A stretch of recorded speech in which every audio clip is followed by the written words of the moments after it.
Hello? Okay, I can hear you guys now.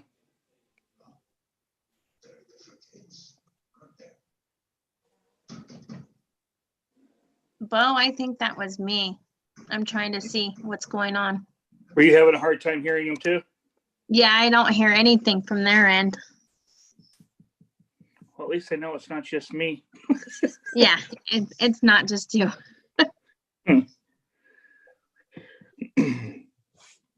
That's when I'm like, they're going to executive session already? I didn't even hear anything else. Yeah, that's why I was sending messages letting them know we couldn't hear anything. Oh, okay. So they're aware of it now. It's been a wonderful day. I'm over here in Arizona visiting, and a brother-in-law is sicker than a dog and was diagnosed with COVID, and we've all been exposed. Oh, no. Yeah, including my mom. So it's a fun deal. Oh, yeah, that's not good on your mom's end. Nope. So we'll just see how she goes. I'll get tested. I'm going to get tested in like 3 or 4 days just to see if I got anything inside me or nothing. I don't want to go home with it, that's for sure. Yeah. Is Janine there too? No, they're at home. Oh, okay. Yeah, you better stay there till you're clear. Yep.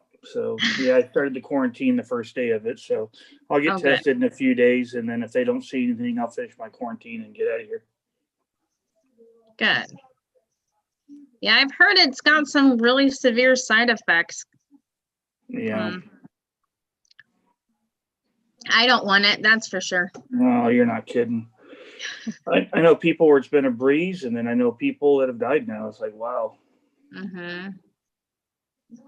Yeah, I have asthma, so I really cannot afford to get it. No, you stay clear.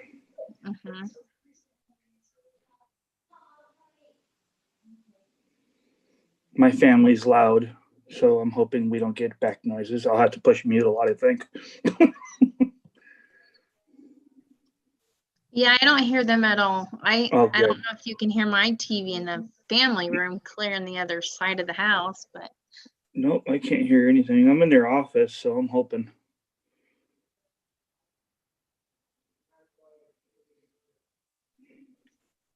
Did you have a good Christmas? we did. Yeah, Good. we went to Dubois to visit my family. Good deal. Yeah, I see that they got a nice big TV up there now. Yeah, gotta love Grants. Good. That'll be nice. Yeah. Nope, there we go.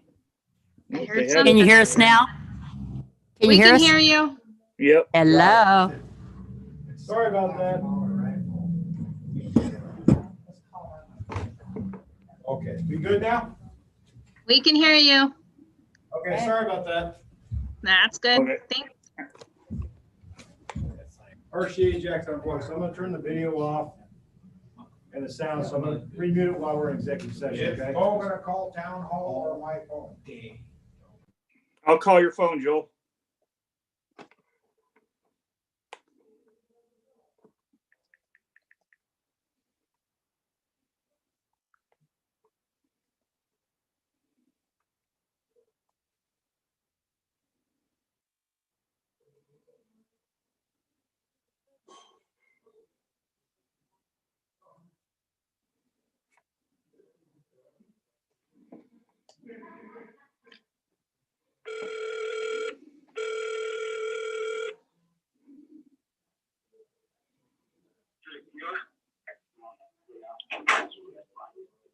Got me, Joel? You got me? 7:15, 7:16, you need a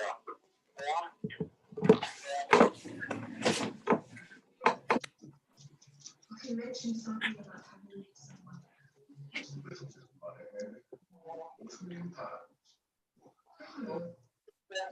Six pack a bag. Yes. That we were going to America together. What he said was that he had a plan and that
Have a motion to come back in the regular session? I move that we open the session again, the meeting, the regular Second. meeting.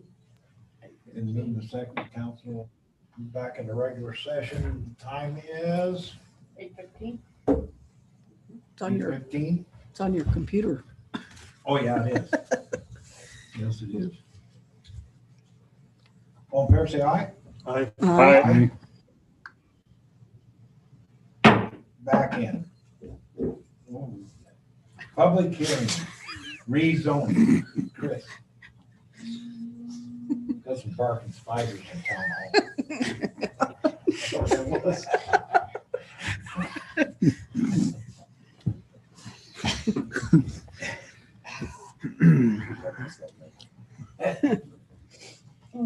Okay.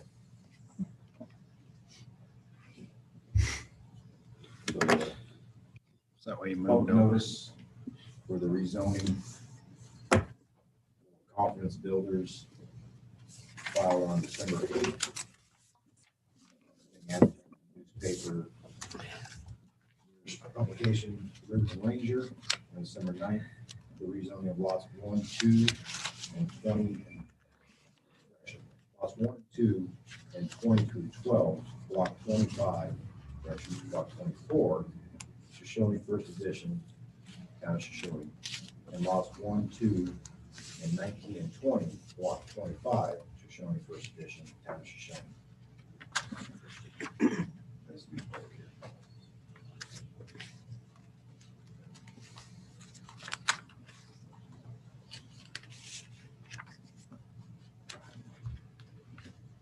Do we? Is that shown on our screen? Okay. Do we have any comments from council? Should we tell them what they're being rezoned to, from what they were to what they're being rezoned to? If it's a zoning issue.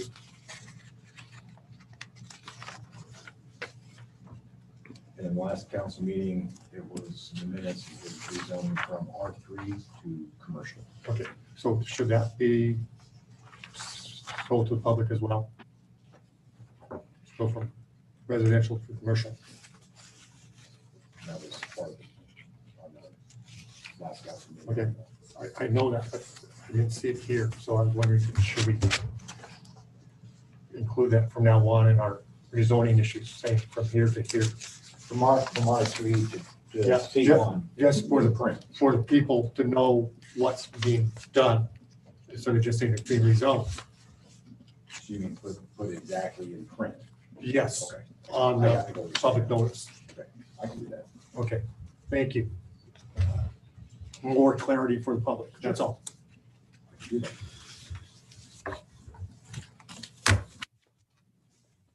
Any other comment? We'll just need a motion to rezone. Do you have any comments from the public? What are you rezoning that from to? R3 to commercial. Okay, R3 is what, residential? Residential? Well, also schools, daycare, some businesses. But the city is straight Multifamily commercial. dwellings, motels. Okay, Right on the main drag there and adjacent to fast lane, yes. You able to see that okay, Gary? I can see it fine.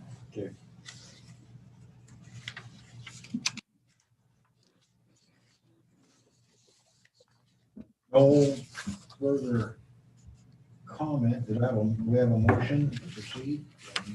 I would make a motion to rezone the lots 1 through 2, 12 through 20, block 24, lots 1 through 2, and 19 through 20, block 25, both Shoshone First Edition, Town of Shoshone, from R3 to commercial, as previously presented. Second. Been moved, Bo Weaver seconded.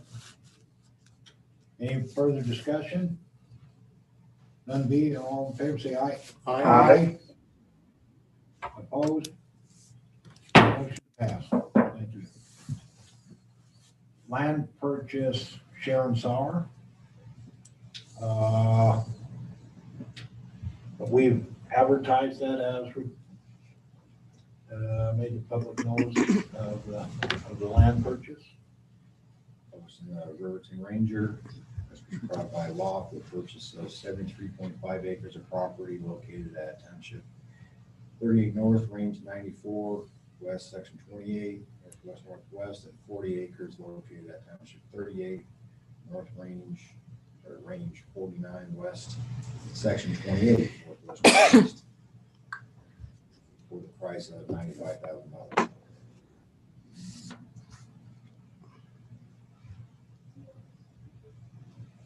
I've included the realtors' assessed valuations of comparable properties for what was paid.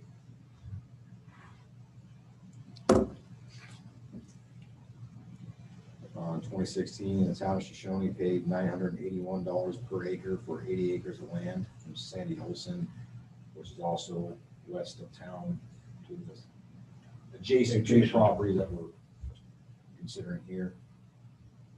The total price for this property would be $837 per acre, so about $44 cheaper an acre from that price comparison.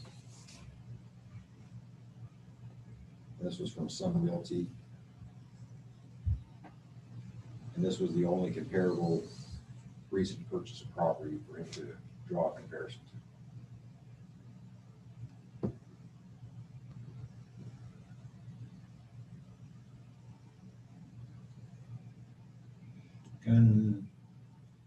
Do we have any comments from the audience?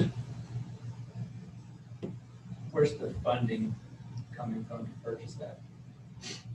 This was covered under the amendment from the increase in budget from the CARES Act reimbursement, which increased our revenues, unexpected revenues, $172,000. And this was part and parcel with the amendment to increase our expenditures commensurate with that unanticipated revenue. So is it CARES money, or is it money that was The money CARES- that was originally designated for something else? CARES covered that, and so it's technically town money, not CARES. Depends how you want to look at it. You can look at it that way. But what was done was, in the last council meeting, an amendment, a resolution was read for increasing our unanticipated revenues, which we had an amendment that was an offset by state statute that any expenditures that were derived from an increase in revenues is not deemed exceeding your budget. Therefore, that's how that was, the money stream that paid for that was from CARES unanticipated revenue, which was reimbursement for monies that the town had expended on payroll through the CARES Act. What's the intended use of the property? As far as, it wasn't something that was for sale, so I'm assuming it was the town had to go solicit the opportunity to purchase it. I guess the question is, why does the town want to buy it? Future expansion for one reason. We already have a water line on the property. Made good sense to help open it up for future development. A little bit of luck will possibly attract some developers that want to develop that land. So why does the town need to be the owner of it? If somebody wanted to develop it, couldn't they just go directly to the person and leave the town out of it? With talking with our consultant we just had in here helping us develop what we're doing. Sometimes it helps the town get a little skin in the game to help bring in businesses, housing. We are working on multiple levels with state and federal on helping to develop some housing. The town is, it was explained to me as the town is owners of it. It opens up the door to grants for infrastructure for that property. Whereas if a private citizen bought it, they can't really, they probably won't get that grant money to help out with the water, sewer, power, things like that. With the town owning it, we can get the grants, is the reasoning. I guess to further clarify, that allows the town to seek out and solicit developers with tax incentives that they are able to derive because the town is land buildings. If they just purchase land there on their own, in their own form. That's kind of, yeah. Correct. Same thing. You said it well. Well, that was my understanding. I hope I wasn't wrong. Yeah, that's what it is.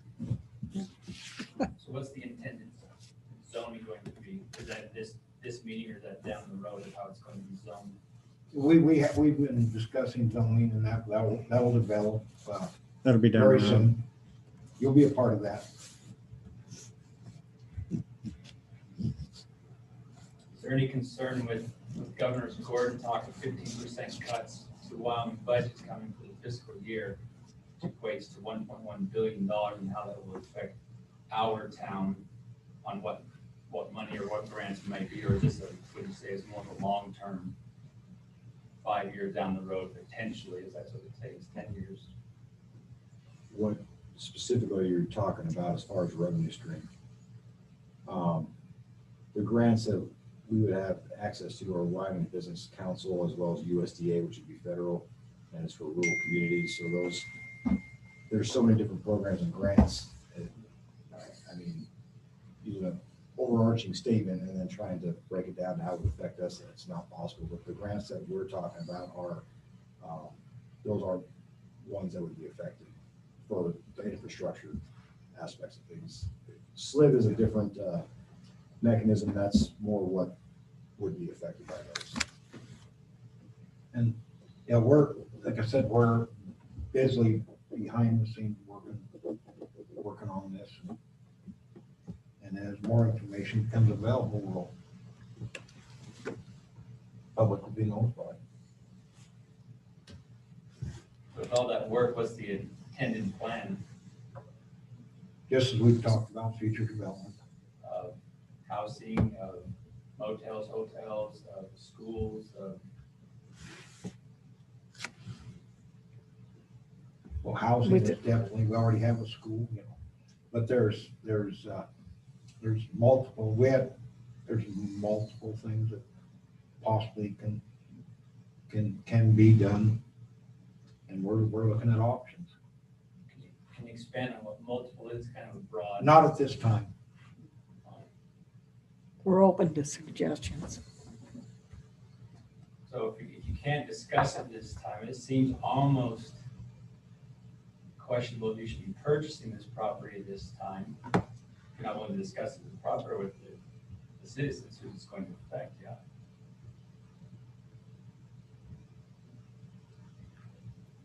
I have a question too. Go ahead. So, Yeah. in the past, you guys have discussed that you have so much property that you're wanting to sell. Has that property been sold, and why are we looking at purchasing more property when you have other properties that you are wanting to sell so it could be built for housing, whatnot? That's where We've my already answered confusion that. is. We've already answered that. We've already answered that in our business trade, we just sold 12 lots for housing. We're in the process of selling 12 lots for housing.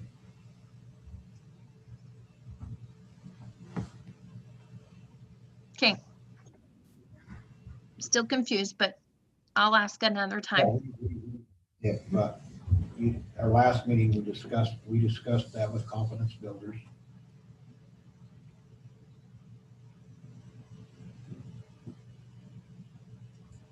My perspective would be, in lieu of such a big purchase for the town, and with such a shift in council happening in a matter of days, it almost seems more ethically important to have a new council come in to make these kind of decisions instead of a swath of people that aren't going to be around to deal with the aftermath, the good or the bad. My personal opinion, far as what's the difference making the decision today versus making it 2 weeks from now? The opportunity was to do it now, and we took advantage of that. It's just like the opportunity of the clinic. If we didn't act when we did, we would have not got our clinic. So is that property gonna go to somebody else next week? What property? The one you're talking about right now? Not to my knowledge. We won't even have title of it next week. So does a decision need to be made to purchase that today, or can that decision be tabled until there's a new No, council? we've made the decision. We have made an agreement with Confidence Builders that we are gonna buy this. This has been in the works for quite a while on negotiating this purchase. Well, I understand it's been on the books for a while. No one's known anything about it, because everything's been behind closed doors. So Confidence Builders is talking about working inside of town, but now we're talking about annexing, is that correct? We're annexing property into the town? That would be our intention. So there comes a point where a company can only develop so many properties. And so they've got Adams Noble Home Court, they've got the school, and we've got, We I think are, we're we are developing off track here. our vision for what we're doing there. We have many options. Right. We're talking about. We're talking about two different deals here at the same time and going back and forth. Sure. Confidence Builders is with the school, old admin building, and the 12 lots Right. that they've traded in. but what Chris is, so to clarify, we're talking about the property over by the mushroom farm. That's what's currently, We're talking about, you're talking about 113 acres. and does that involve Confidence Builders? No, it does not. Okay, so I'm not sure what we're talking about Confidence Builders. No, Confidence Builders is the old Adams Trailer Court property and the school administration building.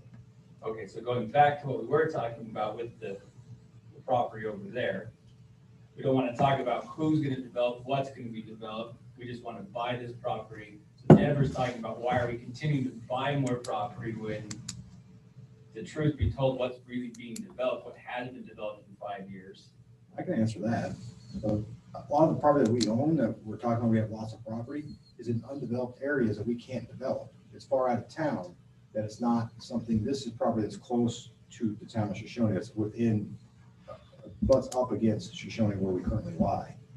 And so therefore, we have infrastructure in place and the grants in place that would allure to investors and developers to be able to actually develop that property in commensurate with the master plan that we had discussed that Ben Levinger was discussing, that would be incorporated within that aspect of things. And that's all contingent on an outside group coming in and being willing to do that, correct? That's one option. I mean, I guess the part of me here is when we said the town of Shoshone is developing, I feel like we're gonna have this new development board, like the town council become the developers of property because we're getting grant money or whatever. And I think there comes a point of what's our obligation as a governing body versus a developing body versus a land buying body versus. The town has control over what comes in versus what doesn't. I mean, the developers are the ones that actually have the control, not the town council can dictate the terms of those if they were to develop versus not. A private entity that just owns the land outside the town of Shoshone, even if it butts up against the town of Shoshone, would call the shots and dictate how they wanted to do things because they would be in Shoshone versus the town having the control of that aspect. I don't know if that answers your question or not. I understand what you're talking about. We've done similar development, just what you're saying, on this side of the fence versus on that side of the fence. I understand. And this property is within the purview of the town of Shoshone versus the other 80 acres, which is over by to the west of the mushroom farm. And it's kind of rugged terrain that I'm not sure you'd be building a house on or not.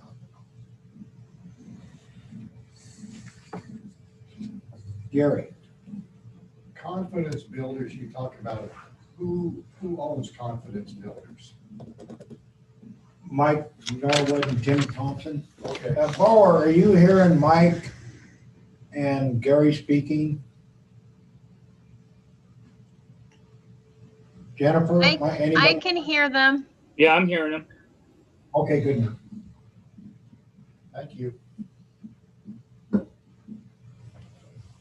But they're two separate deals. One involves the land trade and the other is an outright purchase.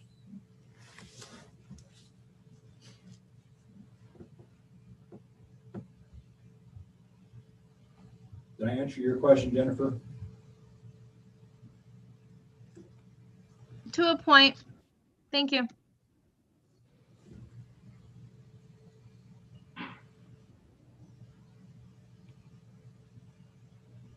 We're talking about the Sharon Sauer purchase.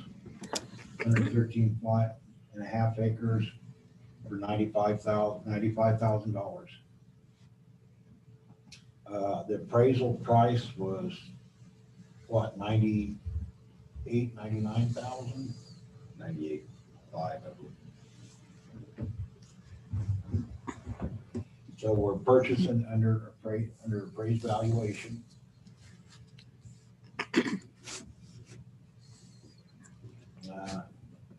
Or sorry.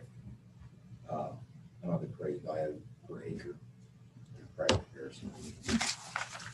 337 per acre versus 91 per acre. Confident, but Sun Realty, didn't they, what was their valuation? Market analysis of this property? 98,400. 98,400. So it's under a small amount under the market analysis of the property. Far less than the last property was purchased in 2016. Quite a bit less.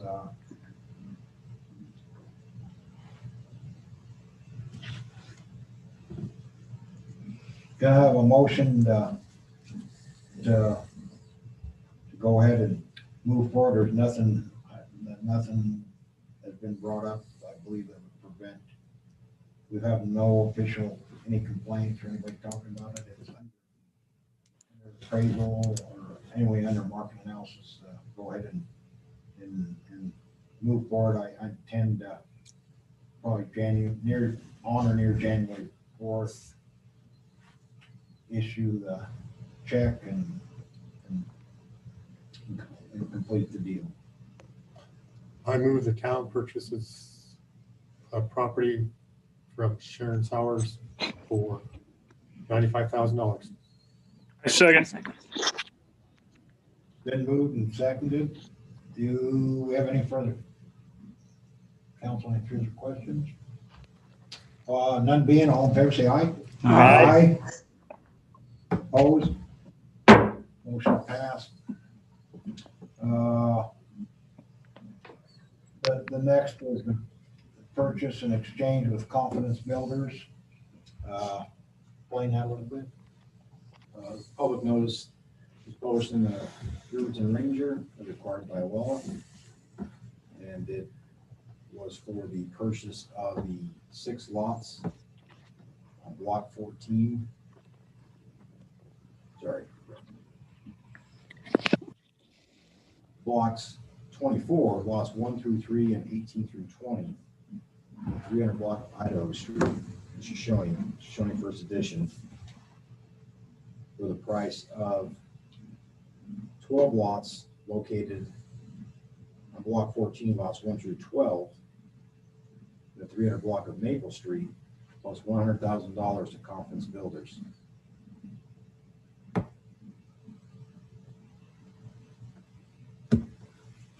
That property includes all the structures contained wherein, with the realtor assessed value of property and structures of $596,395. The price of the lots in trade were valued at $7,000 per lot for the residential R3 areas, and the 6 commercial lots at $9,444 for a total of $98,664 of land being traded.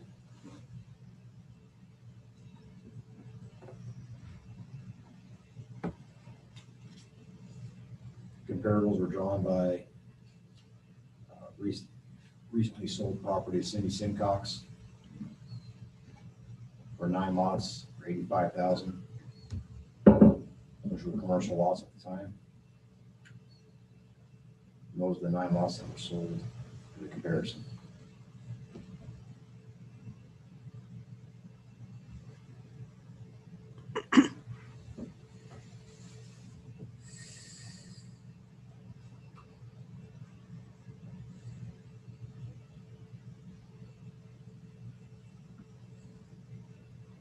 Yeah, the comparison for the R3. And then the R3 was 4 lots sold for $25,194. Correction, $28,194.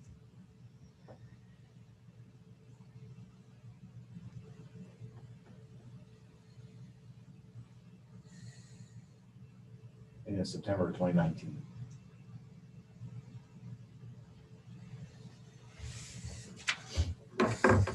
Which was the 100 block of Pine Street.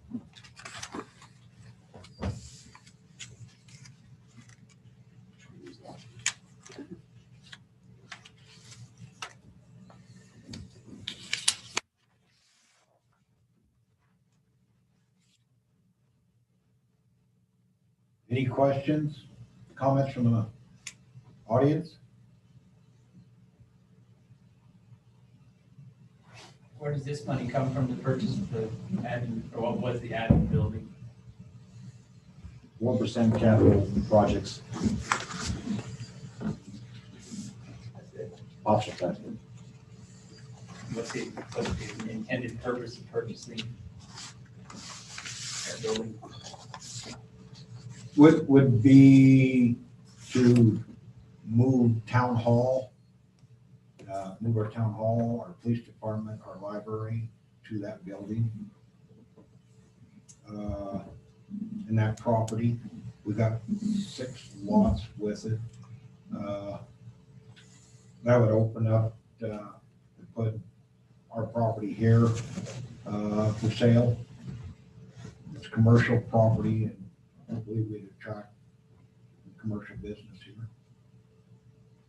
That would be our intent for economic development, was really one of the main drivers in this transaction.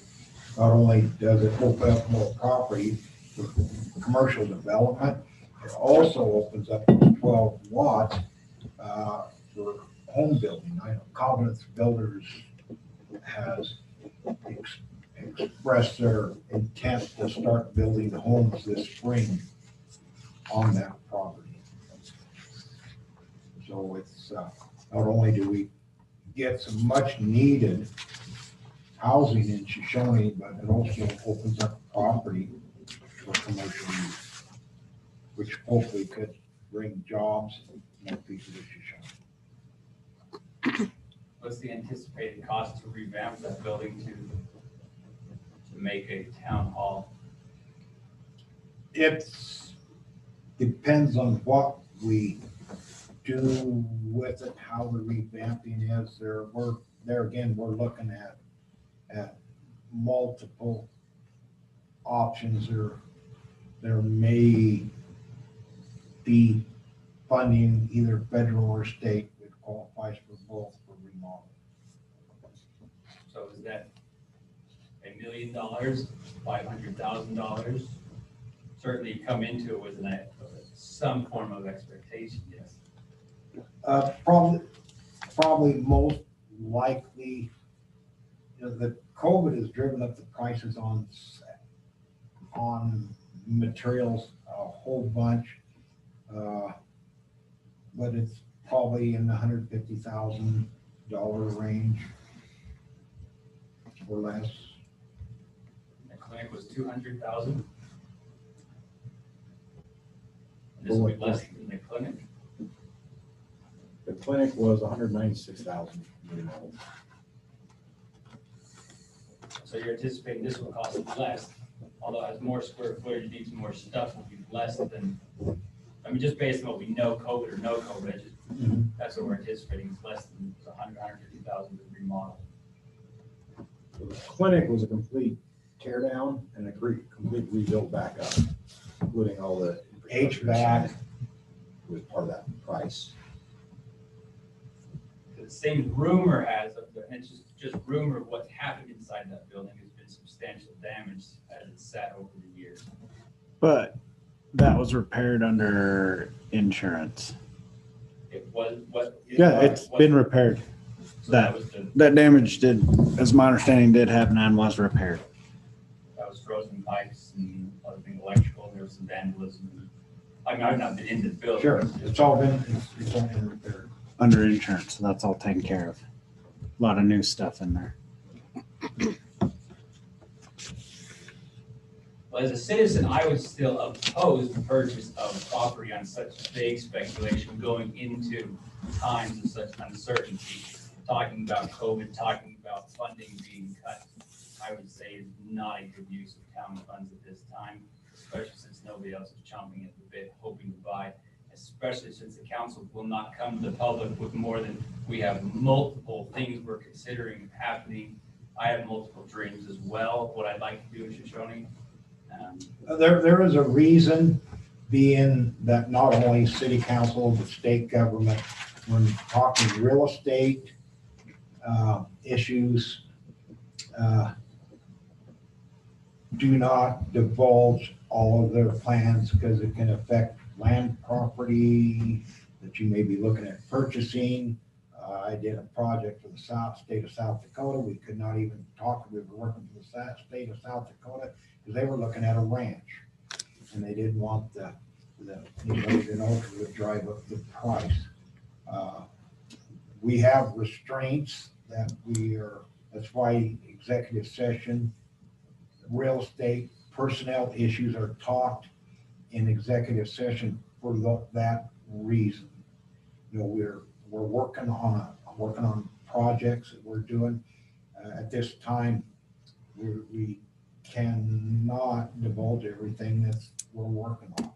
I think that's the problem, is that when you talk about this we, it's the group behind the table is the we versus this is the town of everybody who has to deal with the decisions. But it's unfortunate there's two people that showed up here tonight, one on the internet to talk about these matters. But even though it's just one or two that are bringing it up, I still stand behind. We are elected. The governing body is elected to govern. Not build. And that's what we do. And we are looking out for the best interest of the town. And sometimes the town, as we, our consultants that came in and had advised us, sometimes the city needs to do things to help rejuvenate the economy in the community. And it's done all the time in multiple communities across the country. We have chosen not to stick our head in the sand and ignore or say the sky's falling and cover up. We have been able, like the clinic is a prime example, and our town plaza is another example to see the opportunity, seize the opportunity while it is there and move forward. And that our clinic has been a real blessing. It was on our radar already, but it moved up at least a year ahead of schedule with COVID funding, but we was able to react to it and move forward. That's what this governing body has done. There's many governing bodies that have not done. We are very open on our finances. We're very open on our quarterly reports. We're far more transparent than most. We are far more transparent we have been in the past on explaining our finances. And we're very much in the open and very much in the public. We have these recorded. You can go back and look at them. We're not hiding that. We're moving forward to make our town better. We're putting Shoshone first. And that is what we are focused on. It's hard We're not doing this. I'm not benefiting on this other than to see the town do better. And that's what we're doing here. So everything that we're talking about is about bringing all these people to this town but the people that are in this town still have poor sewer and they still have dirt roads, they still have gravel roads, still have potholes. And we're throwing hundreds of thousands of dollars into the wind of maybe this will work, maybe we'll attract something, we have multiple. But when we talk about the town people, if we're putting Shoshone first, then how do we explain what we already have that's crap, that we're not talking about? When was the last discussion about a road project? You gotta, there's roads, sewer, water has to be all be done before you start putting roads. We need a stormwater system before this needs to be done. Our biggest issue is water. If you don't have water, damn sewer doesn't do you any good, does it? You gotta have water. And that's our prime, that's been, first thing we did, this new governing body, was to apply and receive a grant for water study. We're in that phase now. We're gonna continue that. We need to develop our water wells, our water system. We need to have new lines. That's a priority. And it's a priority over sewer, over streets. That's the first thing. We need to work on that, and that's what we are doing. We need to develop economic development here. Help bring, this town is dying if we don't do something. And we need to have economic development, and we're working to do that. We need to do things that enhance people to move here, and that's what we're doing, Mike.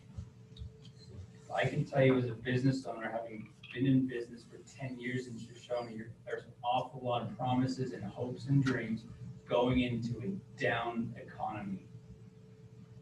So if we're throwing hundreds of thousands of dollars, if we are making Shoshone great, you can spend until you have nothing else to spend, and that doesn't mean Maverick is going to show up. That doesn't mean a restaurant's going to show up. So when it comes to us, all it is we have multiple possibilities. Instead of just coming outright and saying, this is what we're looking to do, how can the town come together and help the governing body? Because there's no realtors on your board. There's no developers on your board. No doctors on your board. And yet we're moving forward. And yes, we have realtors we are talking with. We're on our economic board. We're gonna have realtors on our economic board, guaranteed. Already talked. We're moving forward with this, and if you can jump on and get aboard or fight us and don't, but we are moving forward on this, and we're doing what's best. We're helping the town, and we're working hard on doing this and trying to do it right. I think that's appreciated and that is seen, but what it still comes back to, there's only so much money to spend, and at the rate that it's being spent and what we have to show for that. So just with the master plan that's going into effect, that's the only way that we can get access to the grants that we need to do exactly what we spoke of. $100,000 isn't going to get us there. $1 million isn't going to get us there. The projects you're talking about are upwards of $10 million. We are going to require the grants and assistance of the federal government as well as state and long-term loans to be able to facilitate all of those projects. And so we have to do things in a certain way to be attainable, for those to be attainable. If the town of Shoshone is not progressing and not expanding, then those opportunities dry up. And so it becomes less and less likely for us to do anything. There's no certainty that of any grants of anything, but there is one certainty that if nothing is done, nothing will happen. And so this is part of, with the master plan and Ben Levenger and that he presented, the things that we have to do, the town has to do to plant the seed for that growth to be able to take place. Which is part and parcel with this plot of land on that, opening up this for economic development of whatever it could be. there's no way that there's any answer that can be given today. I could give, but I know the council has things that they can't say either, that I don't know about because it's privileged information that I can't provide. I think that at the end of it all, to sum it up, the question was, this goes to her, is there any protest? So we could go back and forth. That's not what it's about. It was me making a formal, I protested. I think we should wait on this till there's another council in place and see what happens 2021. I think that'd be more fiscally responsible for this small town with this small town budget. Finances, we're very open on our finances. We're in better shape than we were. We're accused of spending a lot of money, but we have more money in the bank than we did have. We watch our budget. We're very open on our budget.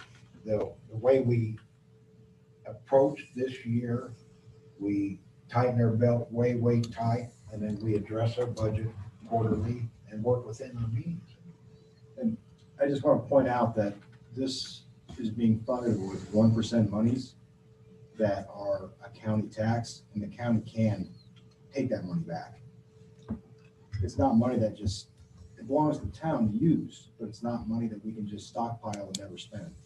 This isn't general fund, the money is paying for this. I just wanted to clarify that. Right.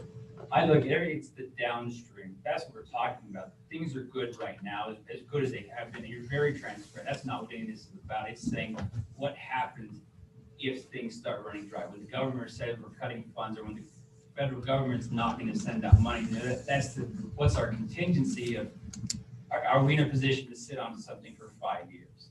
If the answer is yes, then as a community, you'd say, they're making a long-term play instead of, it might be this year, but it might be 5 years. But if it is 5 years, we'll be okay. If we won't be okay, then that's what creates the concern. Because we don't know. That's a business question for anybody to answer. And then the other part of this too is the land that's being sought has been committed to be developed into housing, which actually increases property value, which increases revenues to the town, which increases usage fees. And so there's an economic impact simply of just, if we do nothing but sit in town, this building here and never even occupy them. But based on the past of what the company can do, how many houses do you anticipate being built up there in the next 60 days, 6 years, 10 years, 5 years? It's a small crew. How many homes can they build in a year? You're talking confidence builders. Are they planning to Two houses a year is what they told me. 2 houses a year? What they told me. So 5 years from now, we'll have 10 homes. The High Desert High Desert, whatever, they're developing 9 units. And I think their time frame was under a year. I don't know that for sure. But We're talking sticks homes against manufactured homes. we're talking influx of people, influx of tax dollars into a community. So nine residents, whatever that generates tax-wise versus 10 homes in 5 years. But it also makes it to where maybe we'll get some more teachers that'll move into town and some more families. We're also getting a lot of positive press for the things that are getting done in Shoshone. And a lot of people are talking about the good things in Shoshone. We've accomplished things in Shoshone, and we still have more money than what we started from Shoshone.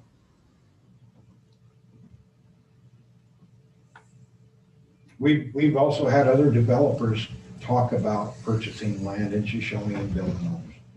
But have they purchased it? Have they developed it? No, Cheap. but they will. Because you say so. No, I just, there's multiple people interested in that 12 lots, including you, you said, but you never brought us an offer. Not once did you come with an offer. I've had multiple offers from other people. Unsolicited. We tried to purchase the Adams Mobile Home Park several times in the previous council. Never given an approached opportunity. me about It was never for sale. it. Never, it wasn't for sale. We had people come and ask, is it for sale? Well, I understand. I had two developers besides the one that came and ask if it was for sale. And Confidence Builders made the best offer. But anyway, I mean, you were told if you was interested in buying it, bring me an offer. We could run it to the council and see if they accepted it. Gary? I have a question concerning this block. Yes? Whatever is going to be done with this block, where does the fire hall stand in all of this? It stands as a fire hall. Okay, but is it going to stay here? We're not gonna be without a fire hall. Yeah, we're not gonna be without a fire hall. We covered that, I think. Yep. And a- Well, I was asking the question because you guys were talking about swapping and selling and stuff and here on this block, you know, and so I just wanted to make sure that if the fire hall was affected by all of this. Nope. That answers my question. None of this block actually is affected by what we're discussing. Okay, I know it was originally a talk back in yeah, I know. Yeah. January. Call for the question. All in favor, say aye. Was there a motion? Do we have a motion? Can I have a I motion? thought we had a motion. Okay, can I have a motion? I make the motion. Approve. No motion. No, we didn't have one. That we town trades this The Adams Trail Court Adams Trail Court property, and $100,000 $100,000 cash for 6 lots. 6 lots in the old administration building. From Confidence Builders. Can I have a second? Second. Been moved and second. Any further discussion? None being, all in favor, say aye. Aye. Please note that I have abstained No, because of Councilman Zand abstained. potential conflict. I thought you motioned first. He did make the motion. My Okay. motion, but I'm abstaining from the vote Okay. because of potential conflict. Okay, got it. Motion passed.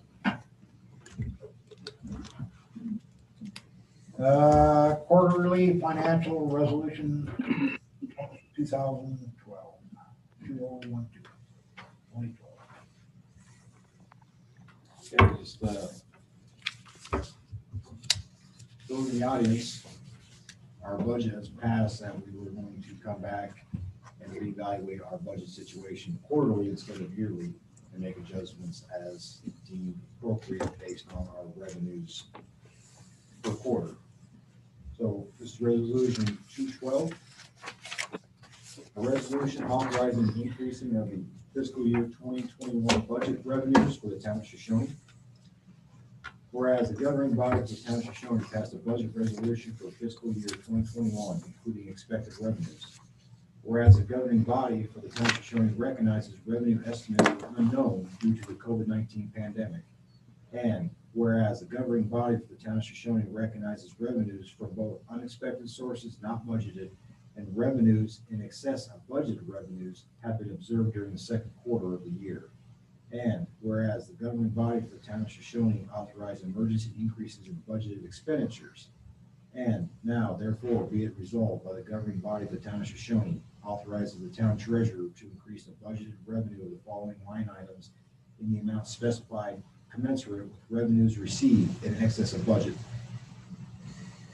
Line item 1031-100, property tax, in the amount of $5,435.82. Line item 1033-170, supplemental funding, in the amount of $12,366.00. Line item 1031-190, sales tax, $12,921.11. Line item 1033-220, gas tax, $3,044.37. Line item 1033-220, special fuels tax, $564.87. Line item 1033-230, cigarette tax, $57.32. Line item 1033-235, lottery, $286.14. Line item 1033-160, mineral royalties, $2,901.23. Line item 1038-755, 1% optional tax, $25,792.77.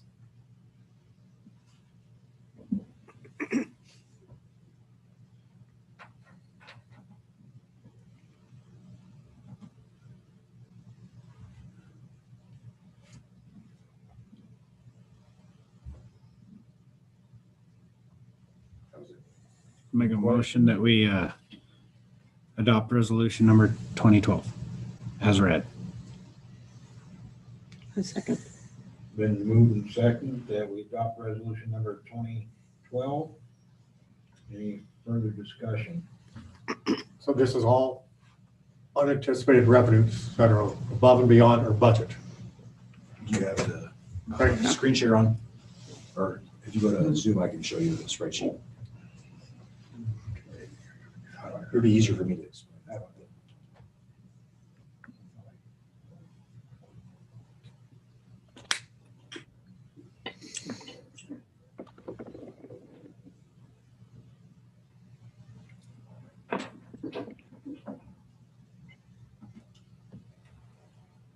I just need an ID number.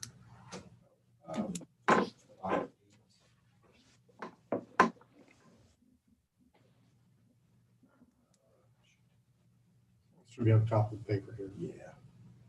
645.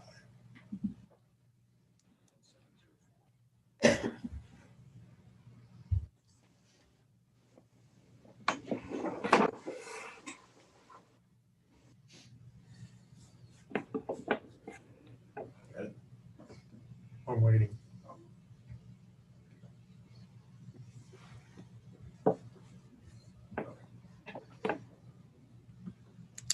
So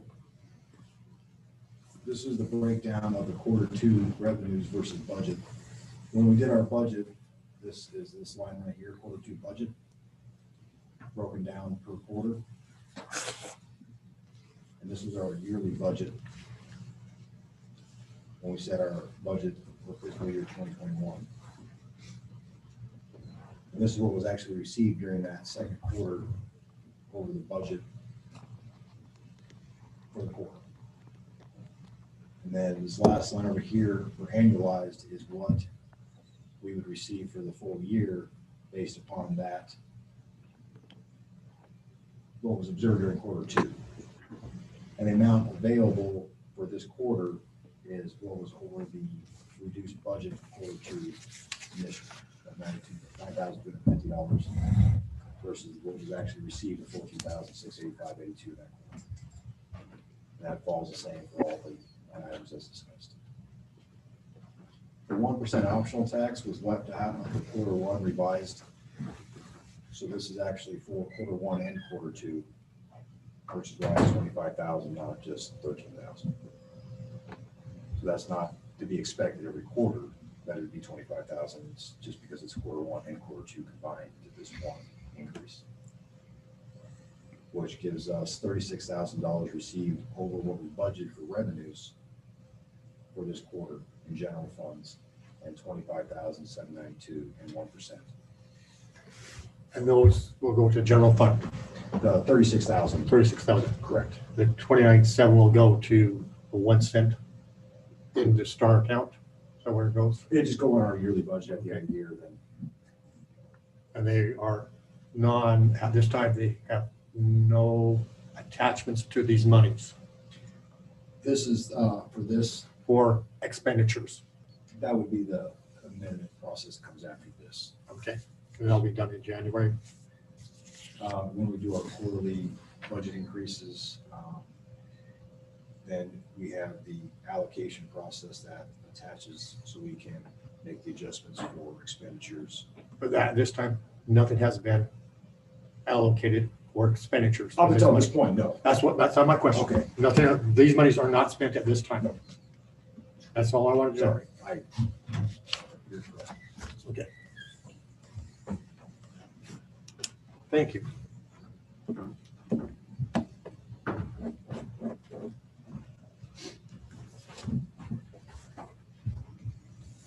numbers make sense to everybody? 100%.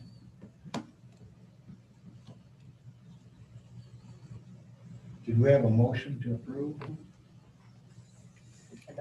Yeah, and we had a second. And do we have any further discussion? None being, all in favor, approving resolution number 2012, say aye. Aye. Aye. Opposed, motion passed. Consent agenda. Pardon? Oh, okay. We're gonna work talking here. Do you want me to bring this up after at a later time?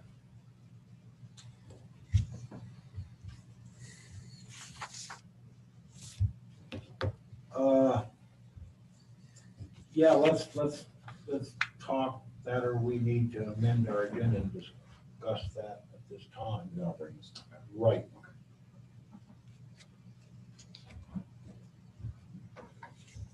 Also, the final. Correct.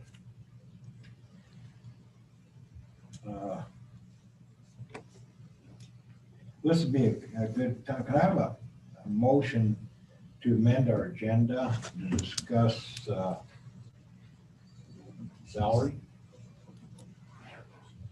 and also discuss fireworks under new business?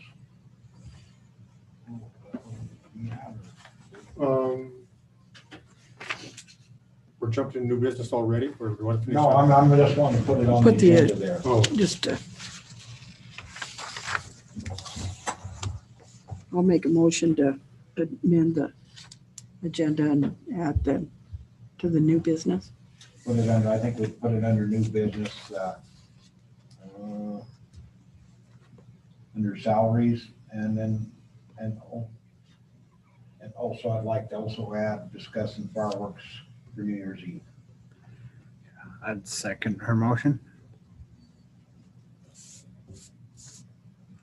Any other discussion about it? Been moved and seconded, we amend our agenda and put it under new business for, under salaries, and that would be E, and F would be fireworks on New Year's Eve.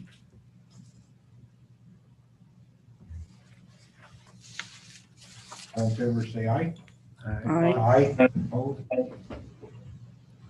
Motion passed. Thank you. Now we can go to the agenda. Oh, resolution.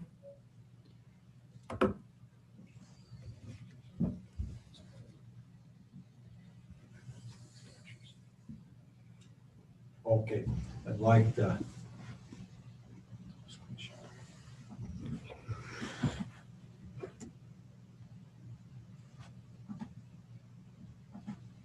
Okay, we have a list of expenditures that we'd like to increase our budget. Can you see the breakdown? and that one. That's the revenue one. There you go.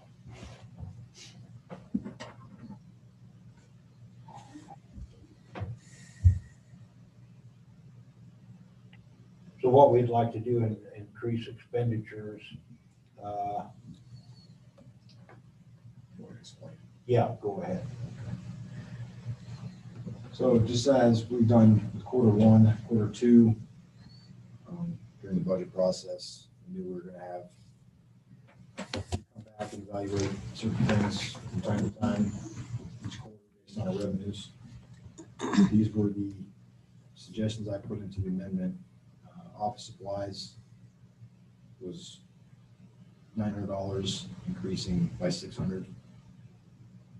Postage, again, this is for courts, increasing by $300.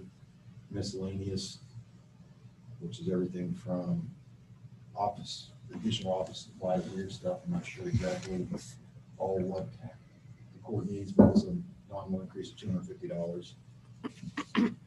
Admin office supplies, $1,000.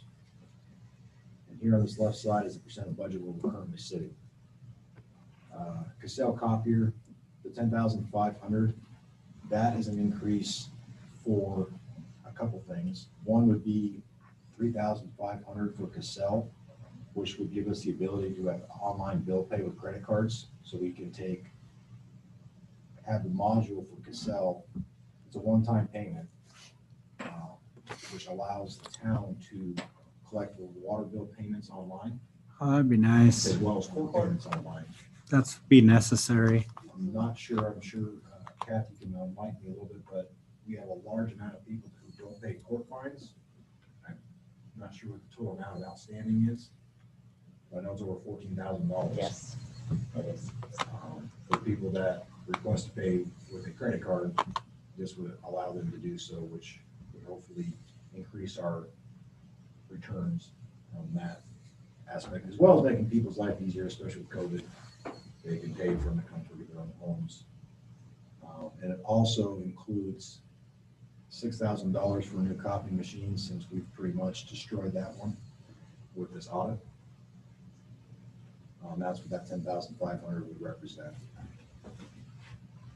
The postage for admin, again, the amount of mail we've had to send out here is far exceeds what we budgeted, which we would have to come back to. That's $1,150. The miscellaneous for admin, that is an increase of $5,200. Is what that is for. Is the town currently has no town cell phones that are operational. We have to buy them. This allows us to provide cell phones that were through the T-Mobile Heroes Act, the Heroes program, that does not cost the town monies for the lines. So by buying the phones, it's a one-time purchase for the phones, which we would have to buy anyway. But with Union Wireless, we pay $182 a month for cell service that we can't even use right now, as most of the phones are broken or become unserviceable, so they need to be replaced anyway. But this would be for T-Mobile, and this would allow us to have cell phones that have zero for the next 10 years, no usage fees for the lines. In effect, we would recoup the cost of the phones themselves in about 2 years, as opposed to paying for the phones anyway, as well as having an ongoing cost going forward. That's what that 5,200 represents. So then you'll drop the union contract, Correct. and that will be at the first of the year or whenever it's up? Yeah, we're already up. We're just month to month on them now. Okay. So we would switch over strictly to T-Mobile as opposed to, which that tower is T-Mobile. So. That tower is? Yep. Yes. Is that why I can't talk to my neighbor across the street on Verizon Yes. anymore? That would be why. Such bull crap. So you're paying. Just get some walkie-talkies from Radio Shack to talk to my neighbor, I guess. But this would give a cell phone for the mayor, 3 cell phones for the police officers, and 3 cell phones for maintenance group for being on call. So a total of 7 phones.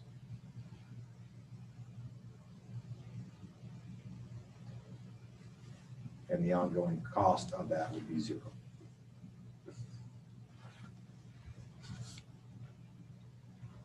Is that like zero forever? 10 years. 10 years. That's forever when it comes to phones. Longer than a phone will last. And I also want to point out that, I'm not sure if you've read the news, but because of 5G, a lot of your phones you have now will cease to be operational here in about a year. Yeah. So you're gonna have to upgrade because of the technology. So regardless, we're gonna have to upgrade at some point. Well, we have to now, we don't have the phones, but even if we did, we'd still have to upgrade. This would give us phones that are 5G compatible that would not have to be upgraded in a year. I still have a bad phone that's analog. Great phone, hated to lose it. Gary Wise, please speak. I have a question about what Chris just said. When it's been 15 years ago, I bought me a little track phone on sale at Walmart for $10.99 with the $5 rebate, and all I do is buy minutes, and that sucker still works. Why do you have to take and keep revamping and renewing your phone? Now granted, I don't have internet on mine, and I don't have a computer on it. But the phone does what it has to do. If I need to call somebody, it rings. If they call me, mine rings. If that's all I had to do with the phone, I would agree with you. Our dispatch, for at least from the police side, we get the notifications on, it's all smartphones, all apps that are available on those flip phones. The well service buddy is able to check his well status and do those things electronically with his cell phone through there, as you can't do on those old flip phones. And as I said, though, with that technology, it's not gonna last much longer. Now, once this 5G goes live, it's over. So you'll have to get a new $10 phone. I don't think I'll find one. I got one to say for $10. Does it work? But we get a discount with the phones. Most phones are over $1,000. These are $750 a month. Is what we'd be paying a one-time cost. What's the warranty on those? Because dropping, breaking, getting hit. 2-year warranty. We can purchase, we would have to purchase that for accidental break. The town would have to purchase a month-to-month warranty, which I believe is $35. No, whatever it is. Per phone? No, for the month, for all the phones. All phones. So I'm asking, is it per phone, one phone, No, or it's 7 phones? It's all, yeah. Okay. What's the town's policy on if someone loses that phone? So I'm just throwing things out that I've known for people all the time who've lost a phone. It's a fair question. I think that, like all property, if I lose, I would be liable. I don't think there's a written policy. I think it's a verbal understanding that if you lose something the town owns, that you pay for it. But it's certainly something that I could write into our police department policy, and I could do it for the town hall policy. Buddy would have to implement something like that, or the town council would have to take action to make it something else. Usually the insurance would cover that. And if we had the insurance, the $35 would cover lost phones, right? Phones. Correct. I think one a year. Those are just things that happen all the time. I've lost mine. Matter of fact, my wife drove off with them on top of her car after I gave her gas, and I found it somewhere down the highway. But that would be covered, yeah, as the mayor pointed out, that would be covered with the protection plan, if it's lost or broken. So then, That would be about 35. It could be 40. I'll go 40.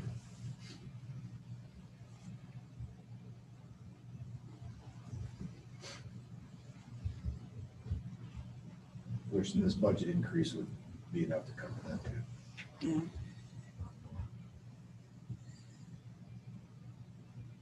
At least for this remainder of this budget year.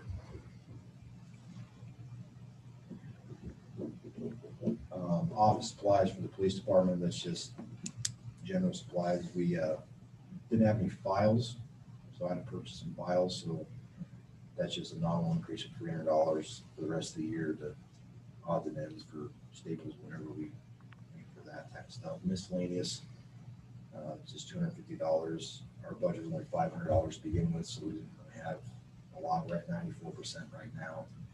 Again, that should cover us for the remainder of the year.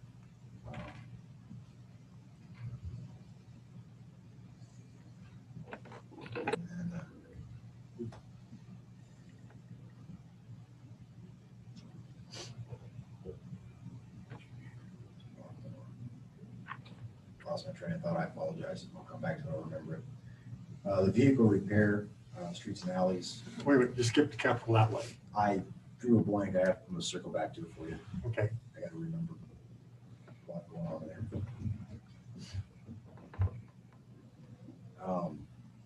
The vehicle repair, streets and alleys. A lot of that was the previous. Oh, sorry, the capital outlay equipment. No, I got it. That's the tires for our police vehicles, and also $1,500 up to $2,000 for the SRO vehicle, that part of our MOU that we were responsible for the upfit of it, not the maintenance of it, but the outfit of the police equipment. That's gonna be between $1,500 to $2,000 for them to have the lights, the radio, and all that stuff installed. Riverton PD, or Riverton Town is actually gonna do it for us for a lot cheaper of a cost than sending it out. Yeah. And they're gonna provide, the school's providing the equipment, and we're just providing the install. The remainder of that is for tires for the police department for our vehicles, because I actually slid through that intersection at about 3 miles an hour. Thank God my car came to a stop and didn't T-bone me, but we have winter tires or summer tires on highway tires. They have no winter tread. So I would, and they had no miles on them, so I would envision making this last by putting winter tires on now, and then come spring, putting those tires back on to preserve the life of the tire to get maximum usage out of both sets of tires. It's just that right now without having winter tires, it's a hazard. It's a safety issue. And that's what that 5,000 represents. The streets and alleys, again, that's part with parks, since they both share the responsibilities of the vehicle, so it's kind of split in both line items.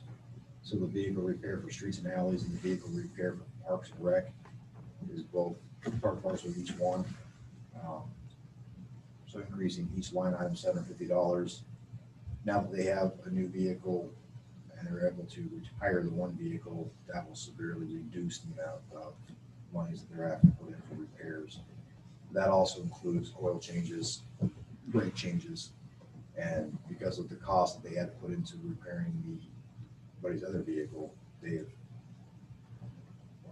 over their budget initially for that. And I do believe that also recovers for the remainder of the year in that regard. The miscellaneous, $500 increase. They're at 94% of their budget, which was originally $1,000. Again, these were all line items that were severely reduced when we were going through the budget session. Capital outlay for the Parks and Rec, same thing. That was just part of doing the business at the beginning of the year, beginning of the fiscal year. I don't foresee, talking with Buddy, that there's going to be much more need to use anymore, but to give him a little bit of wiggle room if he has minor things that with the parks that go out, like fencing or something goes out there, that he can take care of that. And then the salaries,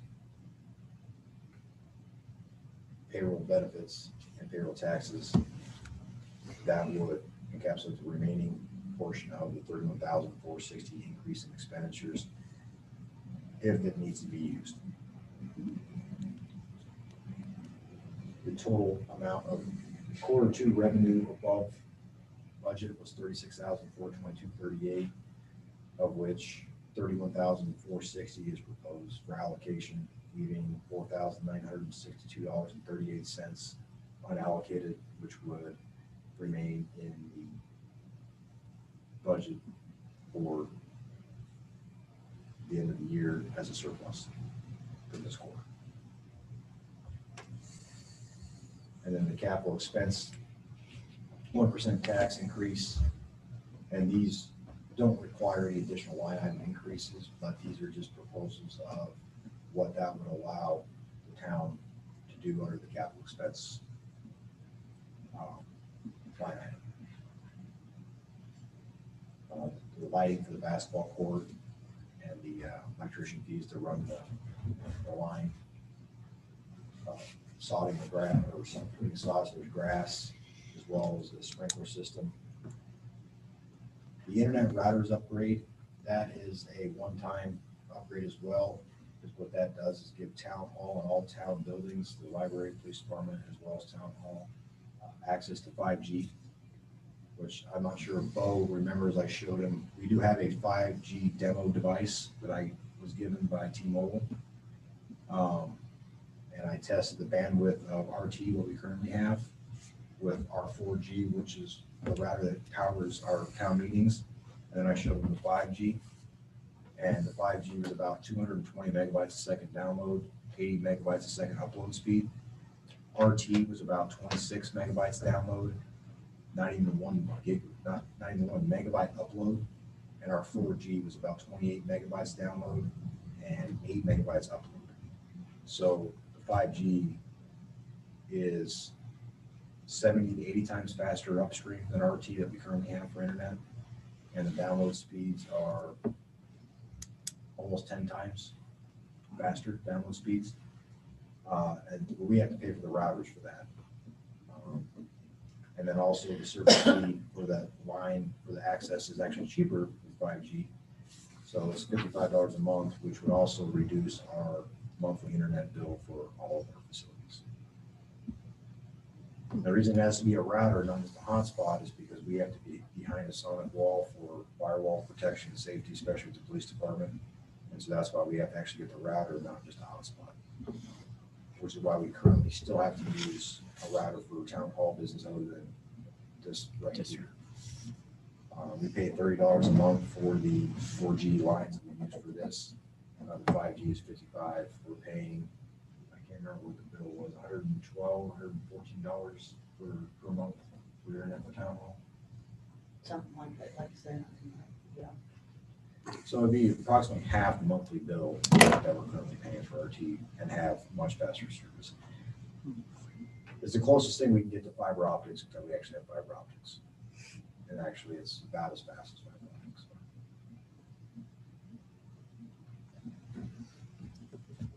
And then the exterior medical clinic, again, that's would be a 1% tax thing. And that to give it a facelift because that was not included in our CARES funding. So it would be a 1% monies infrastructure / capital project,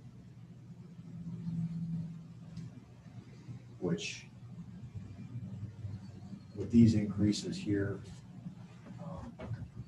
I do believe that other than a nominal small increase, I believe our budget for the rest of the year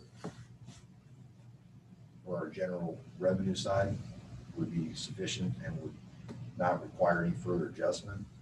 Therefore, Q3 and Q4 revenues over budget would essentially go into our end year surplus, which at this time I'm predicting about $60,000 without any increase in revenue or any increase in expenditures from the general revenue side.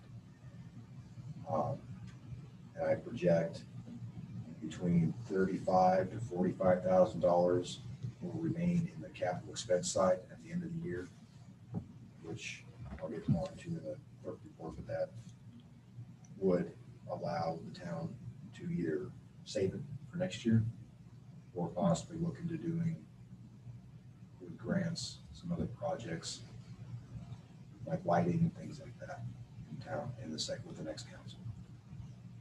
And so this provides that leeway for the next council to still have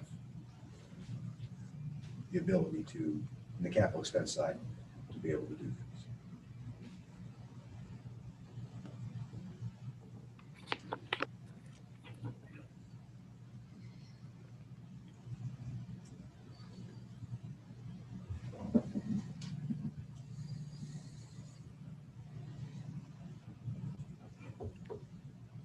Can I have a motion to approve this amendment to the fiscal 21 budget expenditures? I move that we accept this amendment to fiscal 21 budget for the second quarter and place the remaining unallocated quarter number 2 revenues of $4,962.38 into the Star Water Fund. I'll second that. Can we do that? It's allocating the money. But I mean, can you? It's saying it's remaining unallocated revenues of $4,960.38. All right. The clerk just went through and said, I want to put this money all these places here. I said, fine, I want to put this money in the water fund because last meeting we were told we're spending more money in the water fund than any other place. Right, but the water fund by law has to be self-sustaining. So that's what I'm saying. Can we legally add to it? since it has to be self-sustaining by law? That's my question. Good question. I would. And I seconded it to get it to discussion to find out if it's legal or not, for the What I record. can say is that if the water fund runs a deficit, then the general funds would cover that. Correct. I could put that not in the water fund, but I could have it allocated to cover any potential deficits that we run at the end of the year if there is such. I mean, we just spent $30,000 on water last meeting, Yes, and we're told we're running low, and then yes. So- No, I understand. I was just, my question wasn't about that. It was about Is it legal? to is do it that? legal? Because Yeah. water has to be Not a bad idea. self-sustaining by law. I can't allocate it directly to that, like you said, but with Councilman Zen, I could have it so it's there if they run a deficit, because then we have to pay for it somehow. That's another Right. council would have to address making and shoring up down the line, but. if But we there's can't actually just coverage add it to the shortage- water fund legally. I didn't Correct. but think, but we can set it aside as emergency funds. Yes, I can, so it'll be a new line item. I could do that Then with the council's. I'll make that amendment to my motion. I'd second that amendment.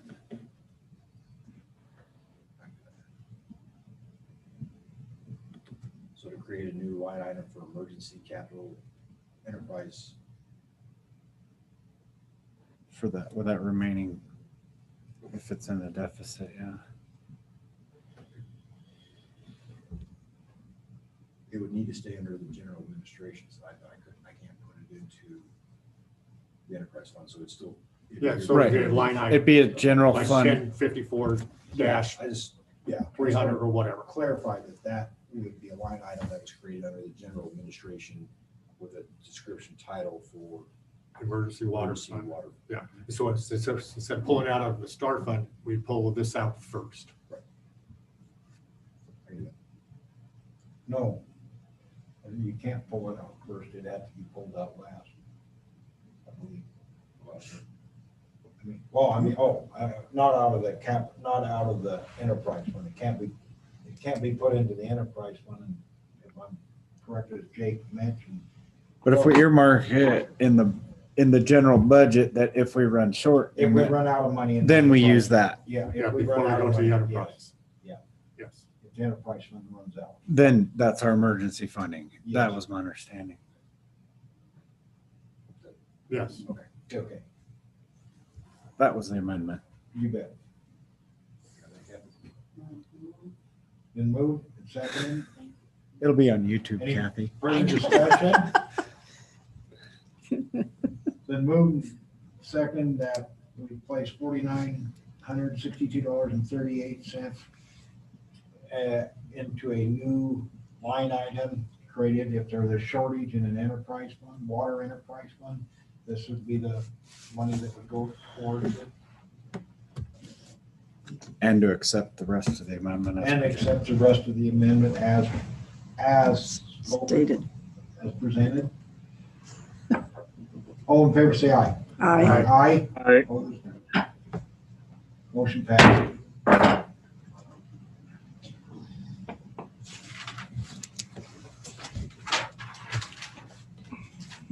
Okay, consent agenda. Bills for December 5th through December 29th, 2020.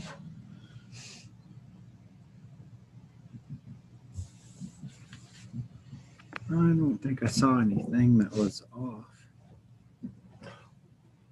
I move we accept the consent agenda for the bills of December 5th through 29th. Second. Second. Been moved and second that we accept the bill from December 5th to December 29th. Any further discussion? Tell me about this rifle range camera. That was the cameras that we purchased for the rifle range, that money that. That was their money that they said they were going to pay us back? Or? Yes, that was money that we did the account transfers. That was. Okay, that was clarified. That was, yeah. And then you I have do remember security that. cameras out also on the second page. That's the service fee that goes with the rifle range. So the security cameras was the actual, they got the third camera finally. That's what that security camera one is. Okay, So that's also the rifle range. And then the one that specifically says rifle range was the solar panel that goes with that security.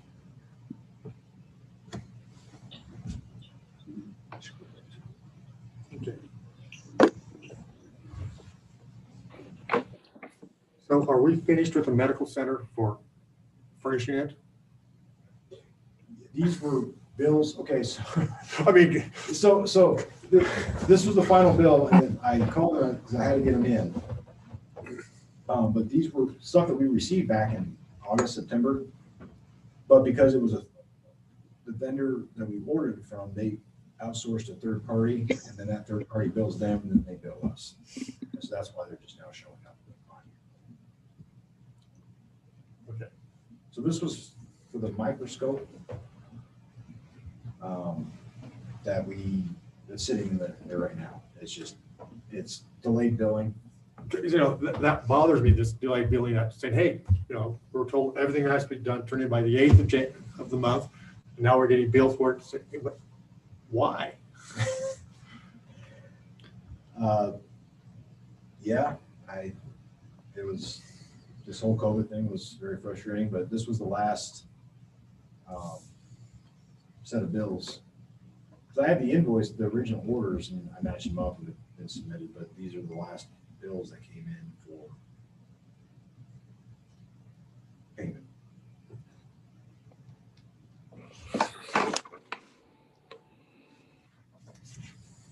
Which was slid, they took, because we had possession of the item and we had the invoice, so Okay. it was fine. They did cover it. Yes. Okay. Yeah.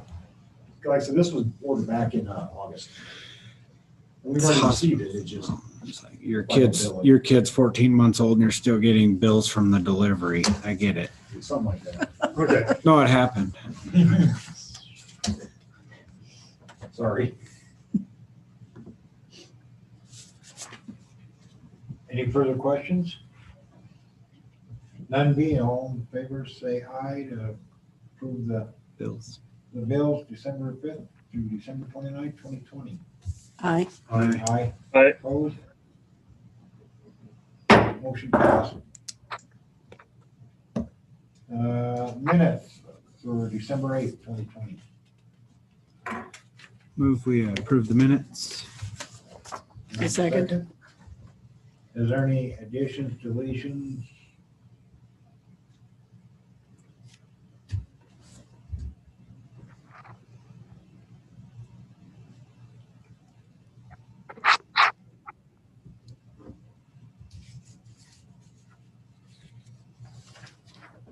None being, all in favor to approve the minutes for December 8th, 2020, say aye. Aye. Aye. Aye. Opposed? Approved. Permits, High Desert Housing, mobile home.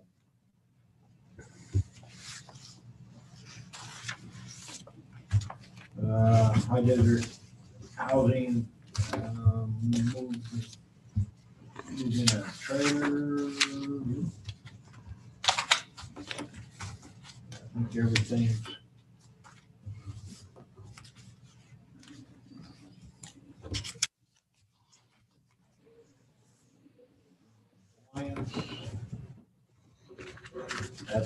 that's part of that. That's north of our clinic. And we have purchased 9 lots that will be moving in. It's really nice. Second trailer, moving in some really nice. Looking stuff. Yeah, very nice. I move we approve the permit. Second. Second. Been moved and second, and we approve the permit.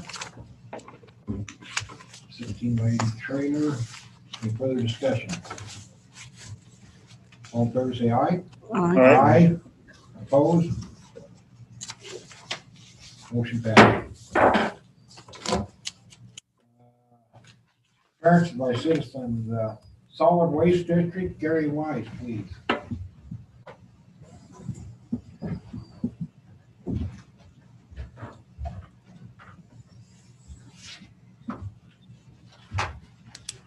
I gave everybody a copy of this earlier. Fremont County Solid Waste Disposal District will be closing the Shoshone landfill effective January 31st, 2021. The closure has been prompted by the landfill reaching design capacity. Basically, it's filled. The district has appreciated all of the patrons at the site during the facility operations. The closure of this is south of town on Muskrat Road, and that has no effect on the transfer station. Do you know, are they looking to maybe open that transfer station the days that the dump was open? No, as far as I know, not. We got a meeting coming up, I can ask. Well, I mean, because we had That's 4 all I days. can do, because it's, Yeah, right now, it's open the transfer station. right.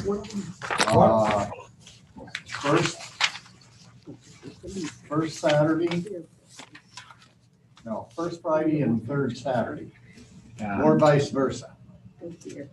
yeah, I think it's vice versa, but, Well, anyway, but those are the right. times it's open. Now, there is also the possibility, and it would have to have the mayor's approval, that if you can get citizens that want to keep that open and run it, just like if we had an employee there, collect the fees and Right, we everything. covered that, but we was told that they wouldn't open it any days if we could have an employee open it a couple of days to try to expand service. They were gonna pull out and not open it at all, is what you told us. No, you misunderstood, but I must have. You said if they can find volunteers to do it 2 days a week, they can 2 days a month, they can find volunteers to do it 4 times a month. That's, So we didn't say we were gonna pull our guy out. that was implied. No, Oh, and maybe we should check the minutes. but that's. So what was the message that I misinterpreted on that? That's, Gary, I guess the one Jake might be asking, if I correct me if I'm wrong, if the town found volunteers to run it 2 days a month, and would the county still run it 2 days a month? So Yeah. that way we could have it 4 days a month. Yes, The that- town would do it 2 days a month, and the county would still provide its 2 days a month. right? That the was, question. yeah, and maybe I misunderstood your answer. But the And county would. I misunderstood your question because I didn't ask it that. However, we have a meeting coming up on, Okay. When is your next meeting is gonna be my question. okay, Friday, the first, second, third is Monday, the 4th, the 11th, the 18th of January. 18th of January be the next solid waste. Because what we talked about is Buddy said that he would do the training and he could do like 2 afternoons a month. In addition to the county's 2 afternoons a month, that would give the citizens once a week in case you were at a doctor's visit and missed or something. Because you know that one Saturday or Friday a month, they close at 5. So anybody has a real job can hit that transfer station once a month. Yeah, it's open for one time on a Friday and one time on a Saturday. Right. So people who have full-time jobs can go to the transfer station once a month. If you have a full-time job, Monday Given through a Friday, better 8 to 5, opportunity. you can go once a month. You work till Or 5 option. PM, which most Or people- 6. Yeah, Mhm. at least Well, 5. or 5, yeah. You got an 8 to 5 job, you can go once a month. So, but what I was trying to do earlier this year, but apparently you're informing me was a miscommunication, and I'll take the blame and apologize for the miscommunication. But he said he would run it. He could work it into his schedule to work it a couple afternoons a month, like from a 4 or however, that'd be up to these guys. If Fremont County Solid Waste could still do their 2 days and then Buddy did the opposite weeks, we could have everybody could dump 4 times a month. Okay? After the meeting's over, you and I'll get together and we'll get it worded exactly how you want it. Yeah, I apologize for any miscommunication that may have happened.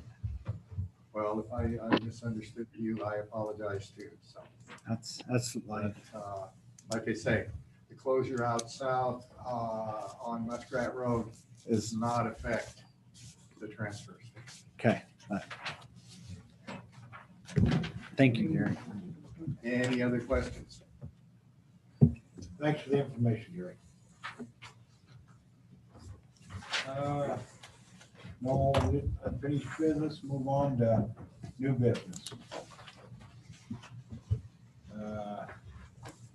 Release of retainage to Schneider Construction. And that was for the safe route sidewalk. Correct. We'll talk about that a little bit. The 10% retainage was the amount withheld from each payment submitted to Schneider, and that amount is $13,567.01, which was withheld, and the final payment retainage is due in that amount. And the engineer is satisfied the job is complete and done. We have no complaints from citizens that we would be seeking any monies from Schneider Construction. That's correct? Correct. That being, I see no reason not to release the retainage of 13,000. 567. 567.01. Can I have a motion in that for that? I move that we, I was trying to think how to say it, pay the Retain, retainage fee for 13,567.01. can I have a second? Second. Moved and second. Do we have any further discussion? None being, the move and second that we pay the, release the retainage to Snyder Construction, the amount stated previously. On favor, say aye. Aye. Aye. Opposed? Motion passed. Final payment, HDR Engineering, they're getting that is in conjunction with Safe Routes to School project. What is the amount for that, Chris? $4,744.96. $4,744.96. I make motion we pay the amount of $4,744.96. Second. Been moved and seconded. Any further discussion? That sidewalk doesn't suck as bad as I thought it would. I'm still not a fan, but they did a nice job. Yeah. They did do a good job. Mhm. And I got my trailers I think parked. I think they did a better job than I expected. They did. I got my trailers parked around back, which is a huge pain, but it's a lot nicer than I thought it would be. Yeah, it's definitely pleasant on the ice. Mhm. All in favor, say aye. Aye. Aye. Opposed? Motion passed. Final payment for Great Construction on the Point Medical Clinic. Now, this is a change order. One's a change order. Okay, so do we do change orders differently than regular bills? We have to approve the change order first? I just put on there as a final payments because it completes the last billing of within the timeline specified by the CARES Act. Okay. And so this is the final. No further bills from the medical clinic from Brink Construction for initial construction. We have two bills here, so That One's was, on the gazebo. it was on the bills list at the consent. well, the other one's, okay, yeah. The gazebo, yes. But that one didn't appear on the bills list. Or one check. That's where I'm confused. Yeah, because it combined two invoices into one check, that's why I split them out. So you can see what comprised that.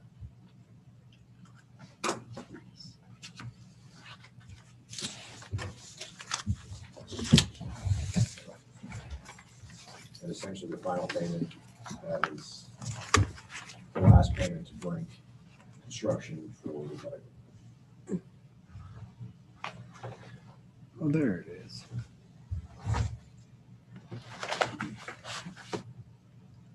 So we need a motion for that? We did it. You had a motion in a second? No? So I moved. that I'm we- still reading. I missed Okay. that bill and then I'm looking at my original email. I guess where it is. Yeah. Okay. I'll make the motion to pay both those bills to Brink Construction, or did we decide it had to be two? For both of them together? Yeah, because the bill list had the. Yeah. So that's why I included it that way. The payment is just for the change order, which is on your packet there. So the change order is $2,843.24. Correct, but on the Okay. bill list, it combined both of them, so I tried to separate out as best I can, so. I guess you could say it was already approved with the consent of the bill list, but the final payment was only 2,000. That's why. I included both. 843. Okay, that's, I know, I apologize, I'm trying to figure out a better way with Casell to do things like that, so it does not lead to this in the future, so I apologize. Okay. So we don't need two motions. No, just. The motion that I made to pay both bills to Brink Construction. $2,843.24. Yeah. As a final payment. Moved and seconded? Second. Been moved and seconded that we pay the final payments to Brink Construction, the previous stated amount. All in favor, say aye. Aye. Aye. Aye. Opposed? Passes. Contracts and lease agreements.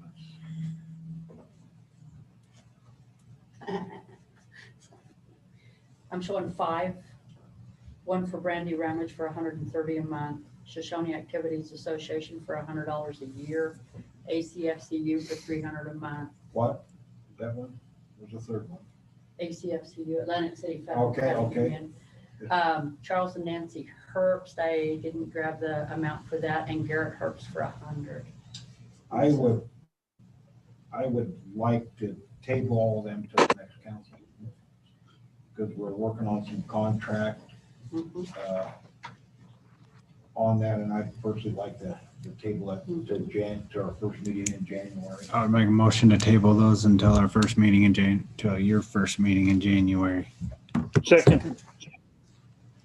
Been moved and second that we table the contract and lease agreements until our first meeting in January. And any further discussion? None being, all in favor, say aye. Aye. Aye. Opposed? Motion passed. Clerk's report. Because I thought you were going to do that. pardon? Did we we? still have 2 E and items F. left on this new business. Oh, our That's new right. business, we Thank forgot that. Oh, yeah, the new business, thank you. What was E? Which one was first? Salary. Mhm. Salary. Okay. What I would like to propose and is to, and I believe we already approved the funding for it. That we're gonna move our public works director to a salary position instead of hourly. And I have a motion to do that. I'd make a motion to move our public works director from hourly to salary. Can I have a second? Second. Been moved and second that we move our public works director from hourly to a salary position. Any discussion? So he'll still have the same, he'll be getting paid for his comp time up front. Yes. Okay, Any accrued time? and if you're- that's one of my questions, make sure that is taken care of. Yes. Any other discussion? And he's in favor of this, We talked to him and he is in favor of this. and it's yes. not gonna cost the town excess monies. I mean, it's a win-win situation as far as our side and all that. Yes, we have the budget for it. Okay. The town will have more access to Buddy.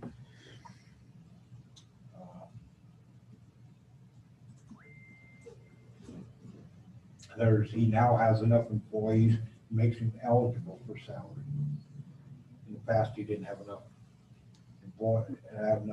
subordinates Right. that he supervised, full-time supervised, to make him eligible due to federal law for a salary position. But he's now, with the employees he has, he's eligible to be a salary position.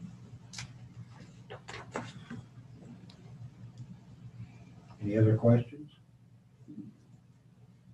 None being, all in favor, say aye. Aye. Opposed? Motion passed. This will come in effect January 1st. Right. Next payroll. Next payroll. Yeah, next payroll. E, fireworks.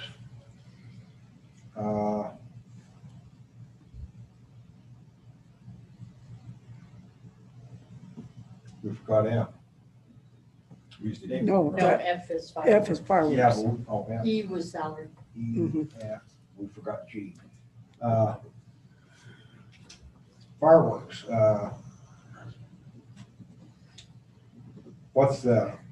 it's been requested that we allow fireworks New Year's Eve. It's fine with me. I don't care. I have no issue with it. We allowed it on the 4th of July, and the odds of a fire is a heck of a lot less right now, I Have think. Snow coverage, I think.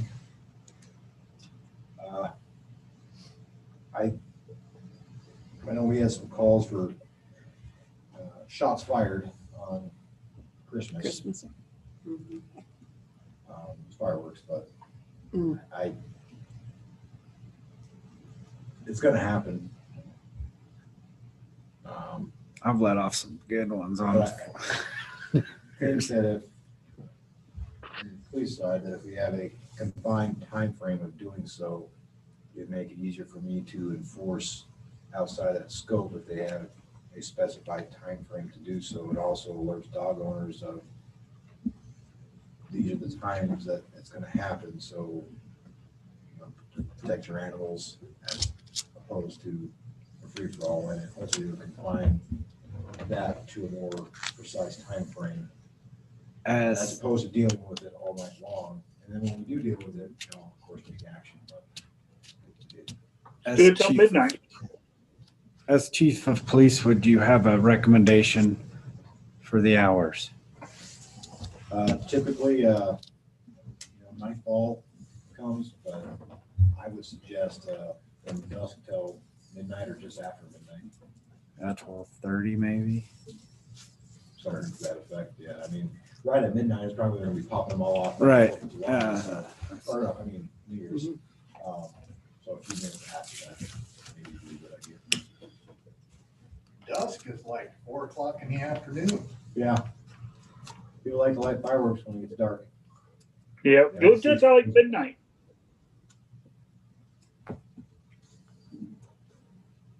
So 5, somewhere around that time frame till just after midnight would be my suggestion. If it was gonna be allowed, would be the most apt time for it to be taking place, as opposed to 2 o'clock in the morning. And, I can also inform people that at 12:30, zero tolerance beyond that, if they're allowed to do it in this time frame. Right. I see that, it's not gonna be a warning type situation Right. as opposed to not doing anything at all. Be increasing revenue at that point. And let the citizens know that the Right. law enforcement would be up and patrolling the streets at that hour. And we'll be out all night that night, so. 2 of us. I would make a motion to allow fireworks on December 31st through January 1st, starting at 5 p.m. to 12:30 a.m. Second. Been moved and second that we approve fireworks December 31st, starting at 5 p.m. and allow to January 1st of 2021 at 0:30. With zero tolerance after that. Any further discussion? Any discussion from the audience? Well, they're gonna shoot it, but I would like to see you move the start time from like 5 o'clock to 8 o'clock. Mhm. I mean, I had one Christmas Eve that I thought it was set off in my backyard and it was set to the south and it exploded almost it was over the field directly behind my house. And I don't know where it was shot from, but it was awful loud. That might not be an unreasonable request. What does the council think? I like it. I like the time what we have set. People need to have fun also. It's just one night. Make it 8 PM to 12:30. Is that an amendment? I make that amendment. So put it further to the evening. We can agree with that. Yes. 8, so the amendment would be from 8 p.m. to 12:30 a.m. 8 p.m. the 31st of December till 0:30 January 1st, 2021. I'll second that. That seems reasonable to me. Yep. Any discussion? Thank All, you. all in favor, say aye. Aye. One other thing I'd like to have amend the agenda as we're talking new business. We discussed possible, I'd like to bring up council and mayoral salaries.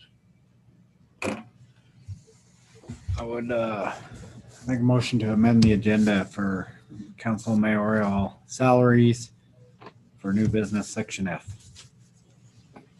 Can I have a second?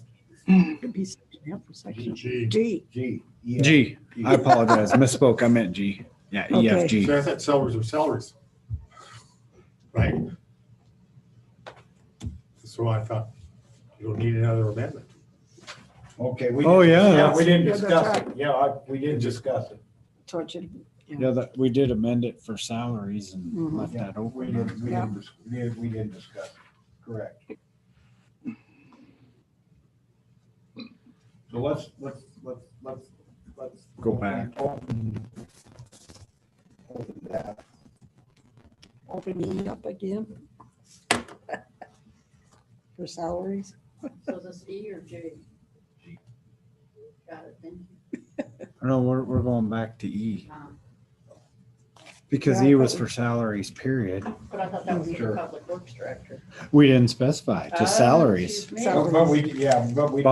But we did approve the public works Yes. director salary. We didn't discuss the council and Council. mayoral. Oh, yeah, so whatever we need to do. Okay, it's sort of open the discussion. This is what by state statute, this would affect only the new incoming council. By state statute, while you're in your term, the salary cannot be raised. So this, what we're talking about, this would affect the incoming council. Only. That was just elected only.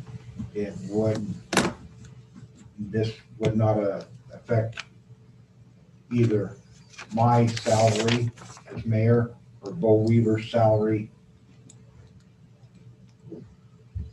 as mayor pro tem / councilman. It's, so can I have a motion to, let's get into discussion and talk about the amounts. What would, we have some thoughts, ideas? Let's start with the council first. Well, one thing I wanted to point out on Wyoming State Statute 15-2-103. We did have some of this was all brought up back in June when we were doing our budget.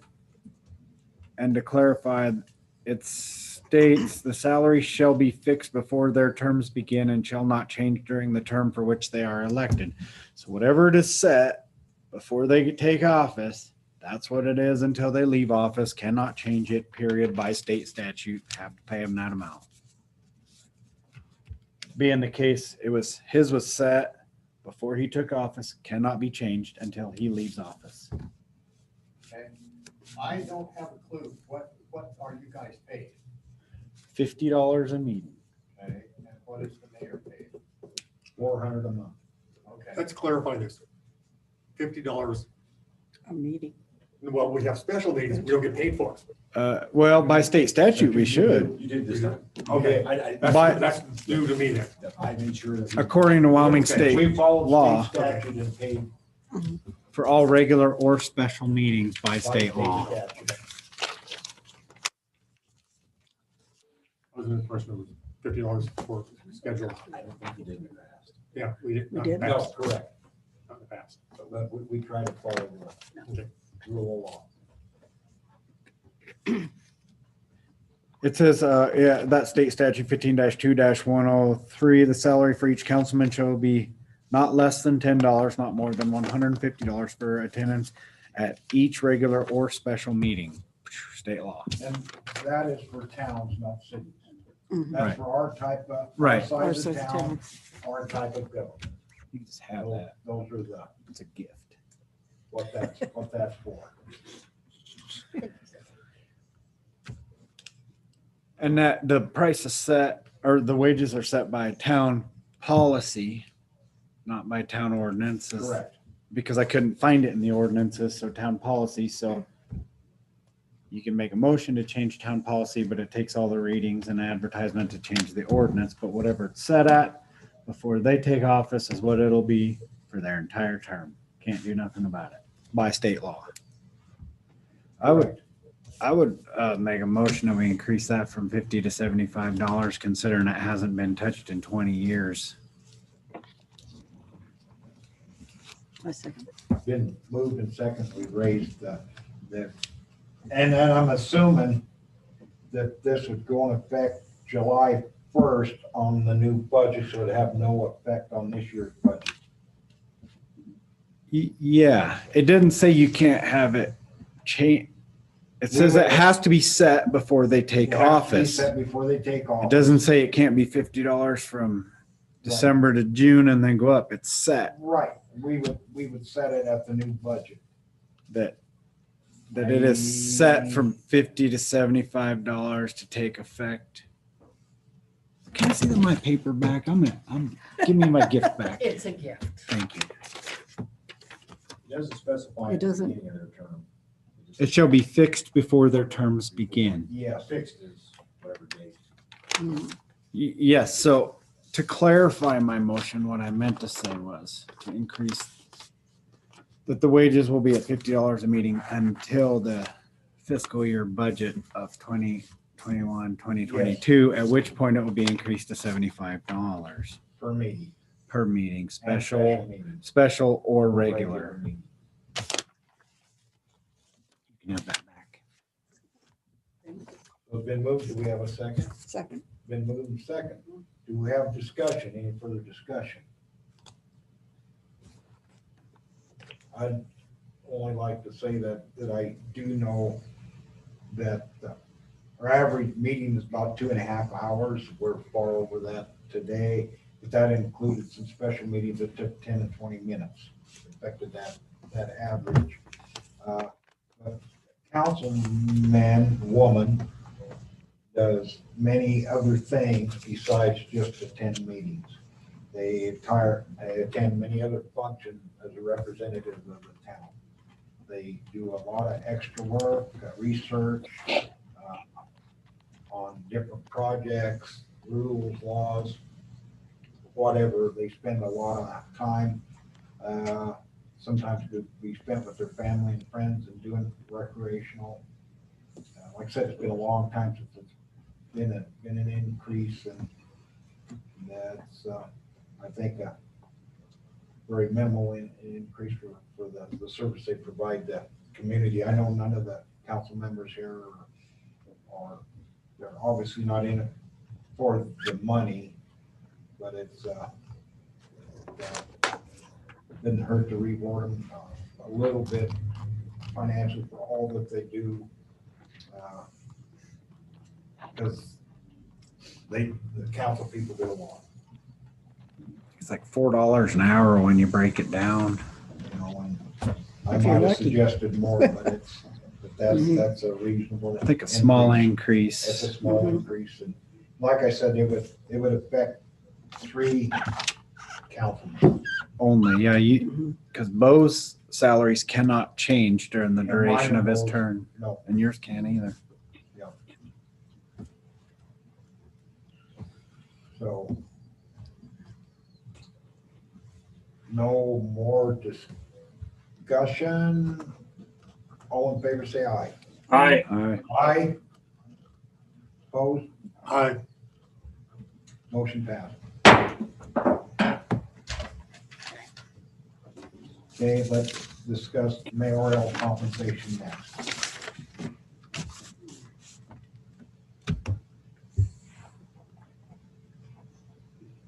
You know, one thing in consideration that is maybe a concern, if you have a mayor that doesn't put a lot of time in and takes advantage of pay and doesn't do anything.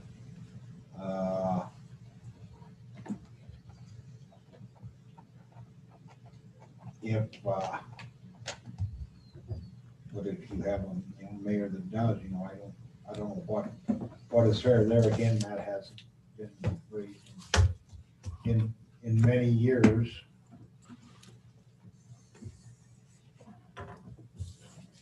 You know, personally, I think I find hard to believe a mayor can do a good job with less than spending. Accidentally, you can get 15 hours a week. I don't know. Like to hear opinions from the council.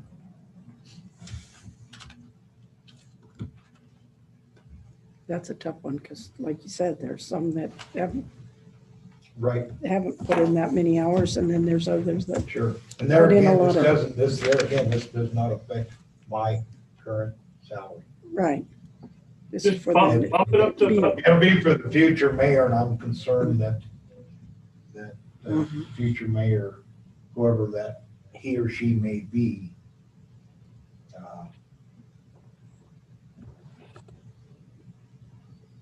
Yeah. could be handicapped or discouraged while running. I don't know. What do you think? bump it up about the same percentage you just did to council.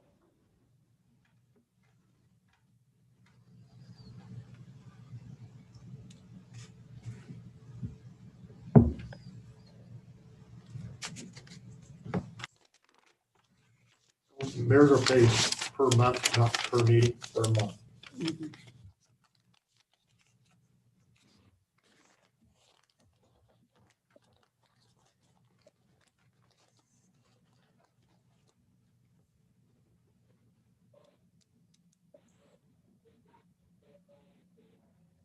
and the position requires a lot more too. Yeah. whether Well, they Mayor, do like it I or said, Mayor not. put in, I can't imagine Mayor just a normal run of the mill day, you know, put in less than, I know I put far more than that, but I'm just looking at the lower end, why it'd be hard not to put in at least 15 hours a week.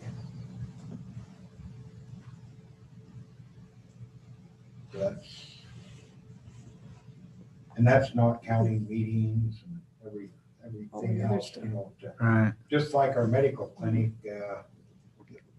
I hadn't spent all the time I had with WHAM.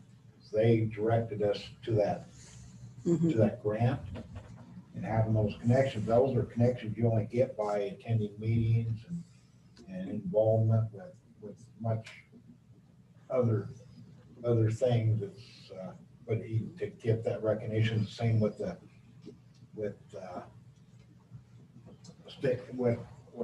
business council.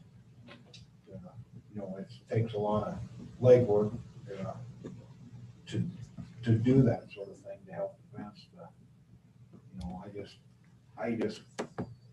like I said, I can't see the mayor being less than that, plus the council meetings and plus everything else. I just, I think the mayor, you know, puts a lot of time forward.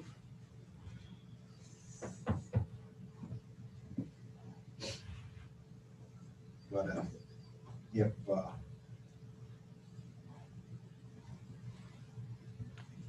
besides attending the meetings.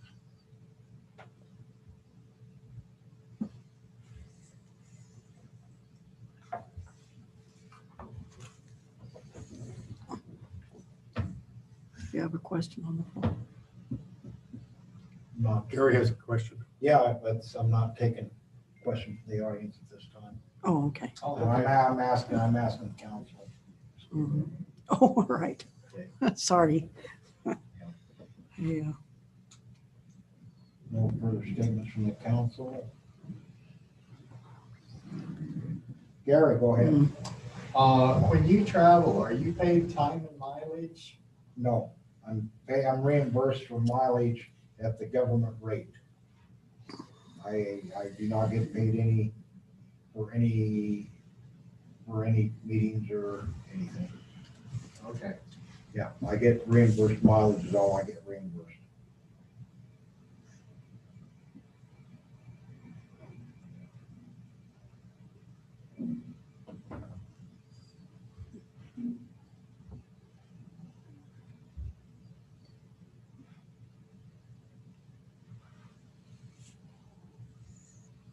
So what would you consider an hourly compensation rate that would be fair for that? Would be my question. Right. Hourly or monthly? Pardon? Hourly or monthly? Yeah, hourly. If you Okay. get to a monthly, I mean, Yeah.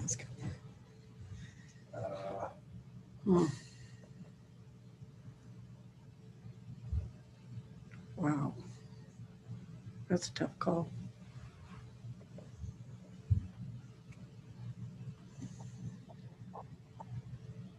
that would be my good, that would be a question what is Would going to you be do? fair, what is going to be fair Mhm. for a mayor? Yeah.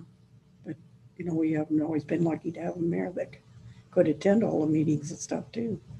No. And do stuff like that. That's correct. That's the downside. That's where it's kind of tough to figure that. That's been that involved.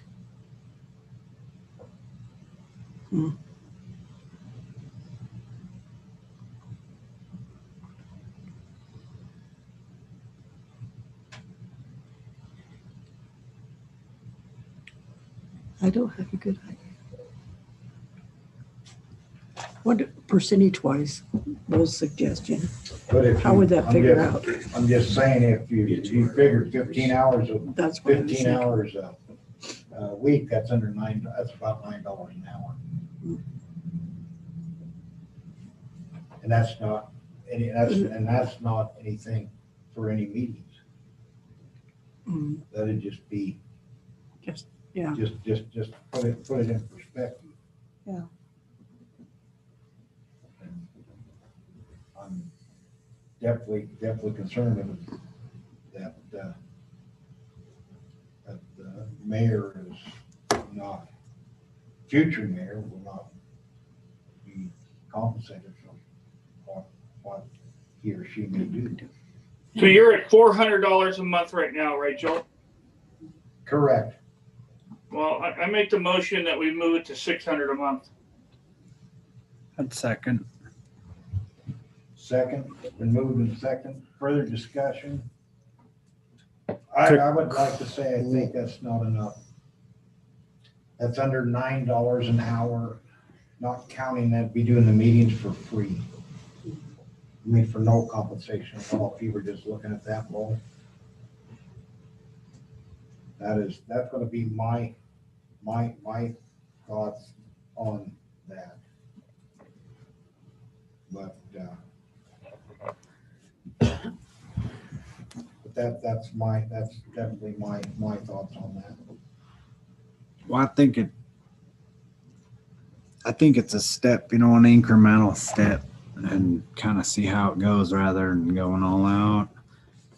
It wouldn't even really go into effect for 2 years. 4 years. Yeah.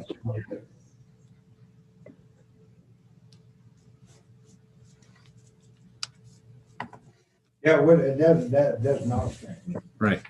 But So it was already, your term was already set. What I'm saying, I don't want to see the next mayor come in and not be, if he works hard, why he should not be compensated better for what he does. Right. And like I said, that does not affect me. There again, if the mayor attends the meetings and spends an hour a week, that's about right.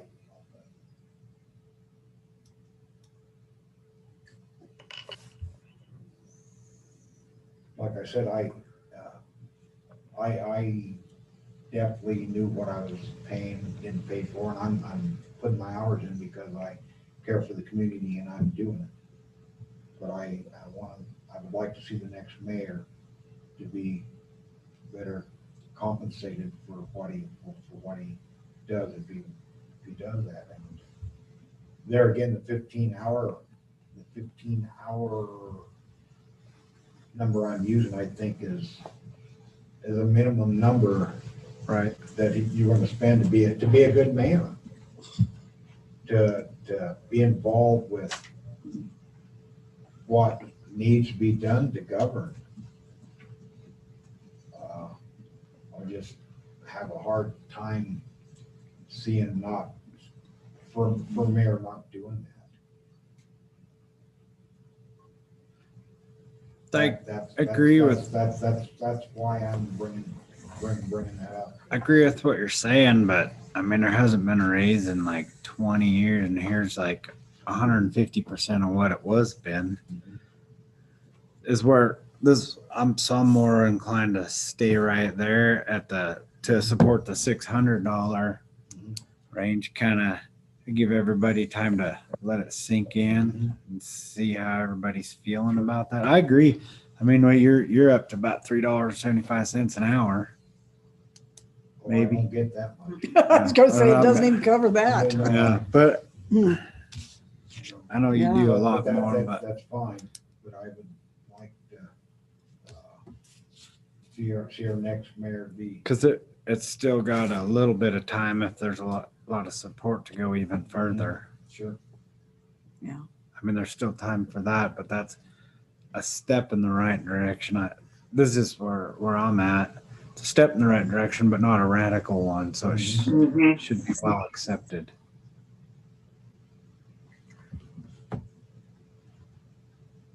Okay, any further discussion? It had been moved and seconded that we raised the mayor's wage to $600 a month. And that'll start after I'm gone. And January of 20, January 2023. yeah, I guess so. All in favor, say aye. Aye. Aye. Opposed? Aye. Is that a Bo Weaver? Did you vote? No, it was delayed. I was eyeing on the approval of it. So we had a 3-2 vote in approval. Is that correct? Let's have a. That's Who what I voted heard. aye? Who voted for the affirmative? Aye. Aye. And Bo? I voted for it. Okay, 3-2.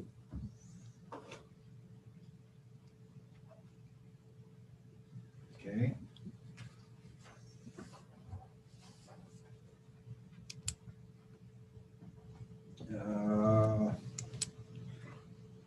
Clerk report.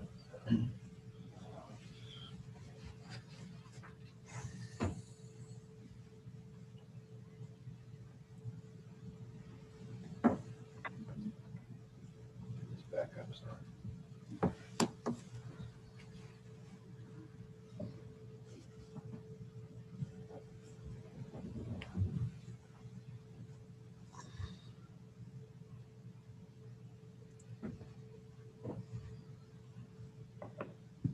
One of these days I'll get more efficient with this computer.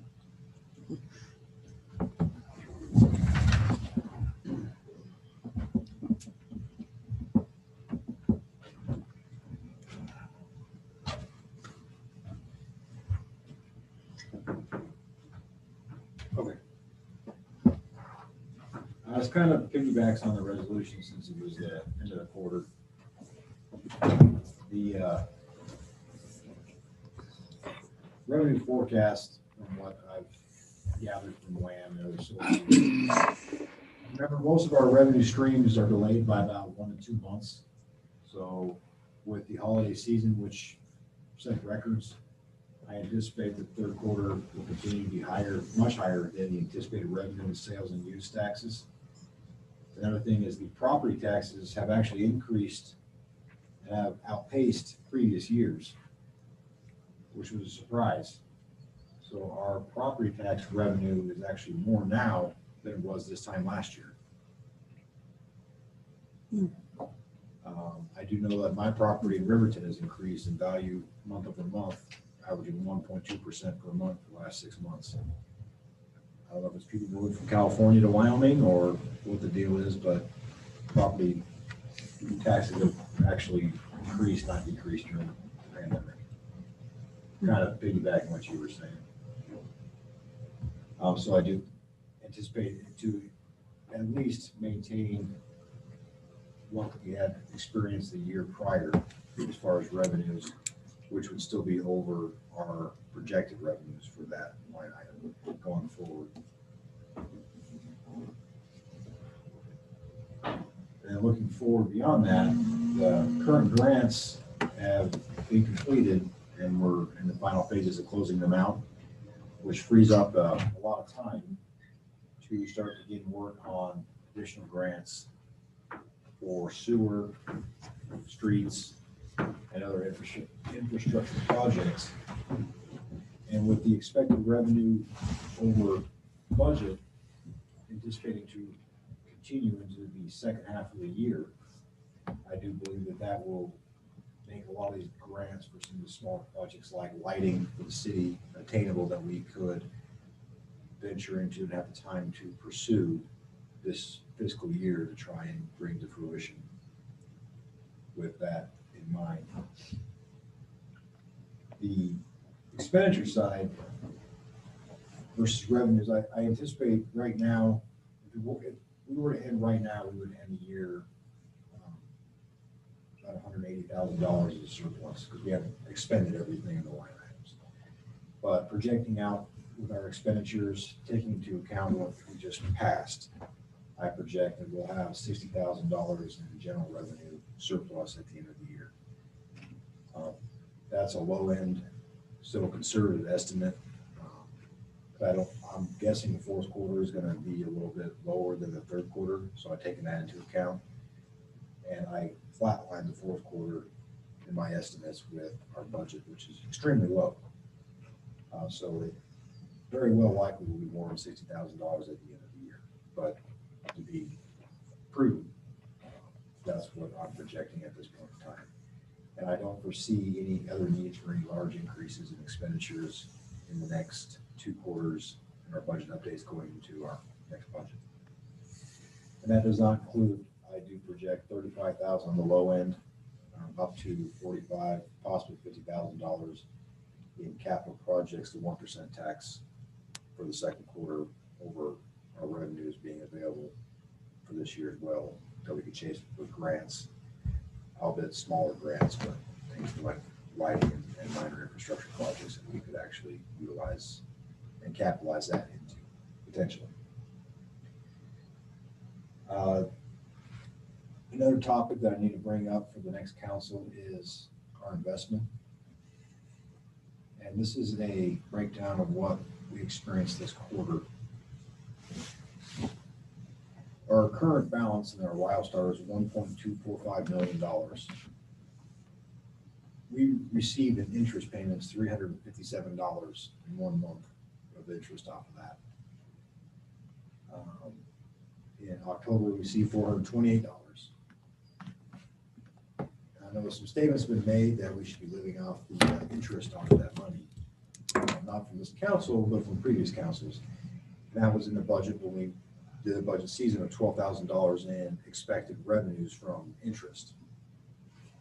That was on $700,000 in that investment fund, where the town was making interest payments of, not interest, was receiving interest at around $1,200 to $1,300 a month.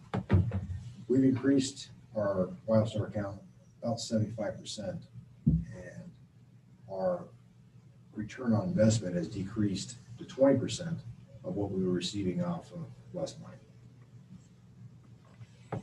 It's no longer a good channel of investment.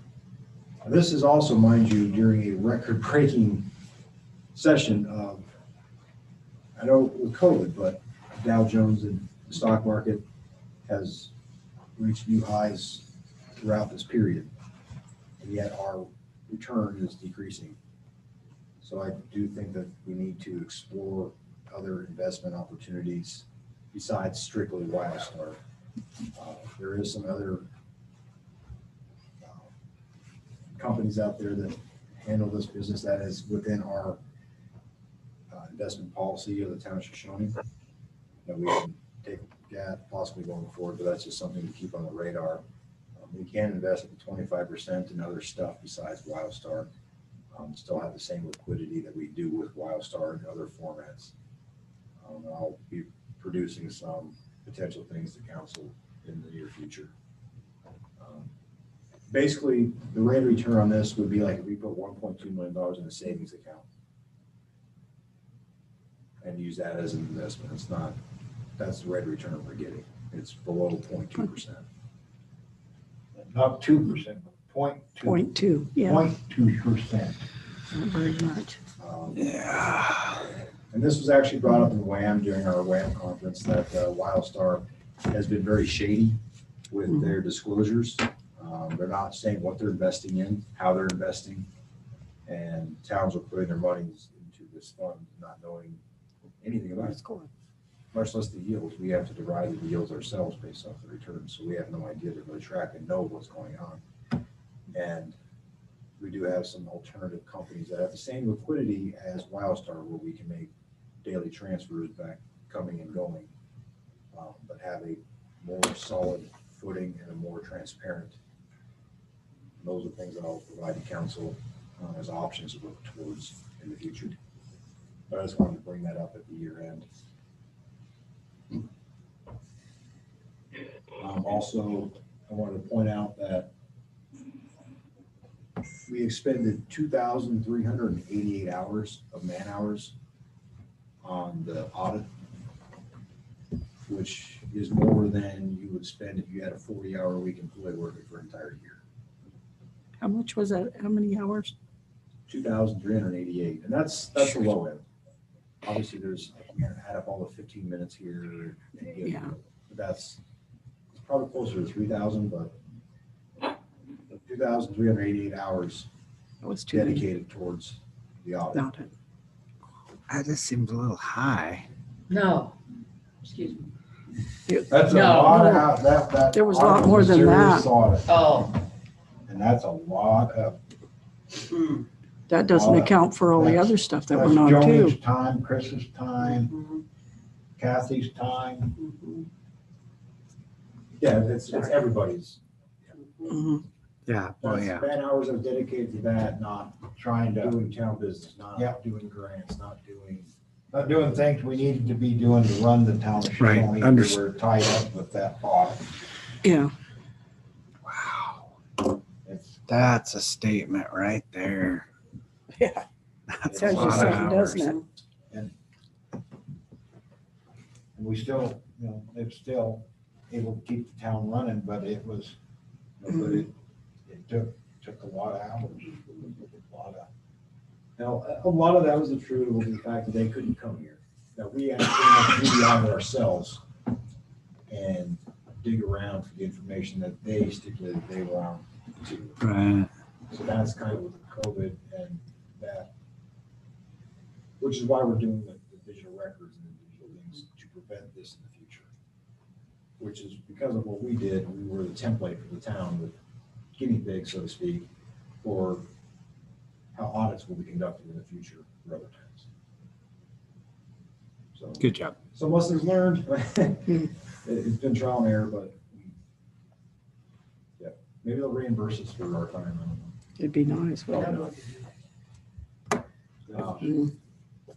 That was quite a task. There hadn't been an audit done in 6 years.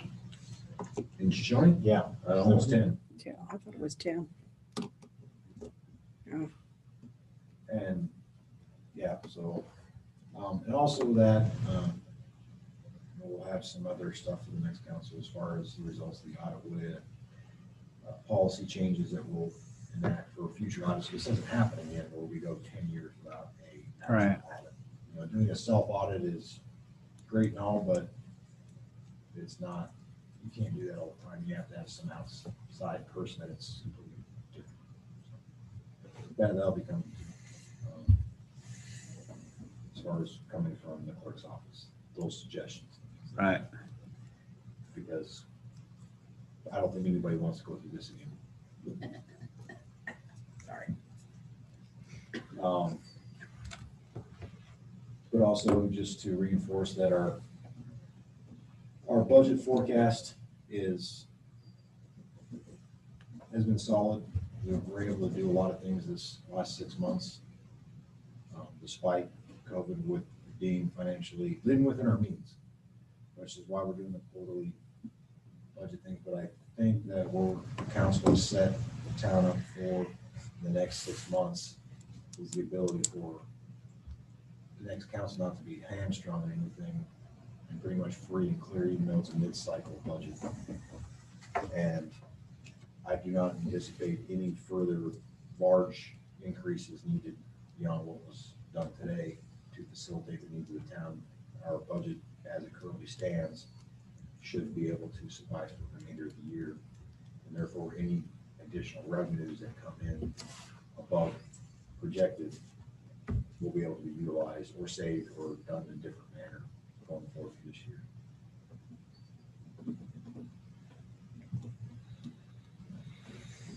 And with the COVID guidance, I also want to reiterate that our supplemental funding is not going to be taking a cut this year. Next year, because of the coordinated effort of municipalities, mayor, myself, and pretty much every other clerk in the state, as you could say, lobbied, and so far been successful in changing the direction of cuts to the supplemental funding, which I know they're talking 15, 20, 30, whatever percent. They're talking 5% now. That's what went through the joint appropriations committee by unanimous vote. So I also want to point out that the town of Shoshone's revenue sources are not derived like other municipalities because of our size. So the majority of our general funds revenues are coming from sales tax, which because of other amendments the state has taken, even with Amazon sales being as high as they are, that comes back to our municipalities for revenue. So that's not affected by the cuts that the state makes, nor are the 1% taxes, because those are derived from the same sources. Property taxes, same things. For various reasons, we're actually having an increase in property taxes right now. So our revenue sources have not been affected like we thought. And I don't foresee it in the future going to what we thought they were going to be. They might not be stay where they're at now, but to say that they're going to receive 15-20%, that's not going to happen. Not for what we receive in revenue. The only one that has the potential of that right now would be the supplemental funding. And we're talking 5% now. So I do believe that going into the next fiscal year, we're in a strong position. Even if budgets are less, they're not going to be as bad of a cuts as we thought they were going to be this year when we had the budget process. We successfully argued, many of us, that we're a mid-sized community in Wyoming, and the backbone of the state is the smaller communities. In Wyoming, like 83 or 84 are under 4,000 of our municipalities. I mean, so the vast majority is the backbone. So they've got the message somewhat in there. They're definitely structured like the B-Bell amendment that brought us more money. And thanks to Eli brought that up, and I got to speaking for that in part of the revenue committee on that, and joint appropriations committee in front of that for that, they're hearing us. So I don't think we're doom and gloom in Shoshone. So far, so good. And in July, we will start anticipating starting to get receiving money from the half-cent tax, starting to build up as well. The economic development. Yes, that passed this last, August. That'll be in the next budget year, but that'll start accruing as well. Obviously, there's some challenges and difficulties that we'll have to address possibly, but I think that where we're positioned with our expenditures versus revenues, we're well positioned to be okay. But I believe that where we stand now, we have the potential to look at other projects that might require matching monies or loans types of things to obtain for things like lighting, streets, sewers, and all the things that we need to start working on. That's where my dedication is going to be shifting from what we're closing out now into those avenues with trying to bring those to council to consider.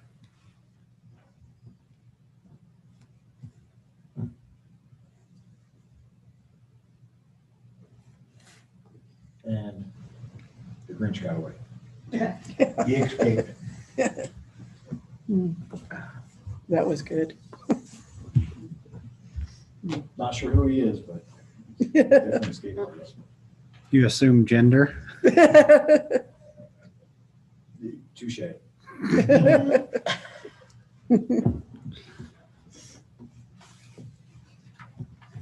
Somebody wanted me to start a dog funding page to free the dog. Yeah, I saw that.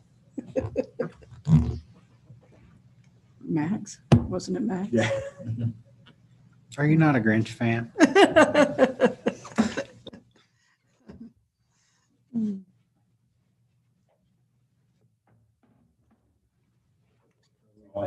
That's all I have.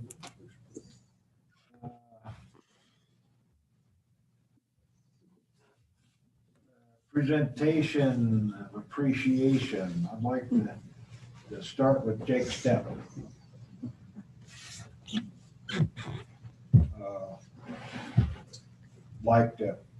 We had a plaque made to Jake that appreciation of your dedication to Shoshone, and I'm gonna read it. Do we have? Anybody want to put this on the screen? I'd like to, this is the Jacob Stepper. We acknowledge your commitment to the improving of the daily lives of our citizens. Your leadership and commitment to Shoshone have been instrumental in our ability to navigate the global pandemic while simultaneously helping to provide additional support and services to our citizens, including construction of a vital medical clinic, development of a master plan, and the creation of a new Shoshone Community Plaza. These accomplishments will endure for many years to come and reflect generally on you and are keeping with putting you and are in keeping with putting Shoshone first. February 2020 to December 2020. I'd like to present this to you. And I'd like to thank you for everything you've done for the community, and you've always put the town first, and really appreciate it. Thank you so Look over much. here. Look over here. Hold the flag up. Okay. One more. And thank you so much. Thank you. I hope all your efforts are appreciated. You've been doing a lot for the community, and I've enjoyed busting your balls a little bit during the meetings and helping go along building. You just did the job in Shoshone first, and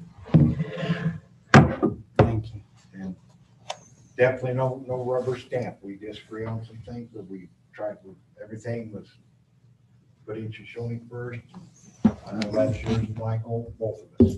Well, it's been my pleasure to serve my fellow creature. Anyway, Thank you, I Kurt. have something for Kathy Blair also. In this, I'm reading from the plaque. We acknowledge your commitment to preserving our history while helping to ensure a bright and prosperous future for our citizens. Your guidance and insight have enabled Shoshone to maintain its memory as a unique location with a storied history, while also being instrumental in ushering in a new path towards a brighter future. Your dedication and commitment to the citizens of Shoshone and putting Shoshone first have been amplified through your leadership in the modernization of the Shoshone Police Department, the public works, as well as the future in the creation of the Shoshone Community Plaza and the Shoshone Medical Clinic.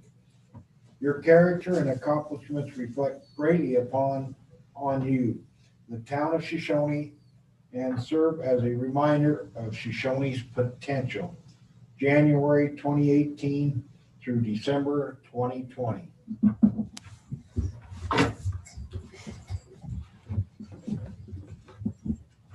I'd like to thank you, Kathy, for everything you've done.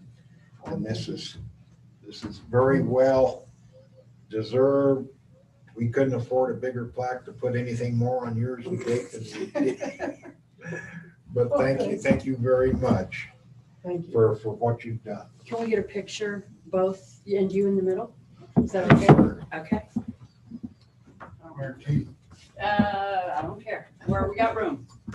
How about out in the middle? Okay.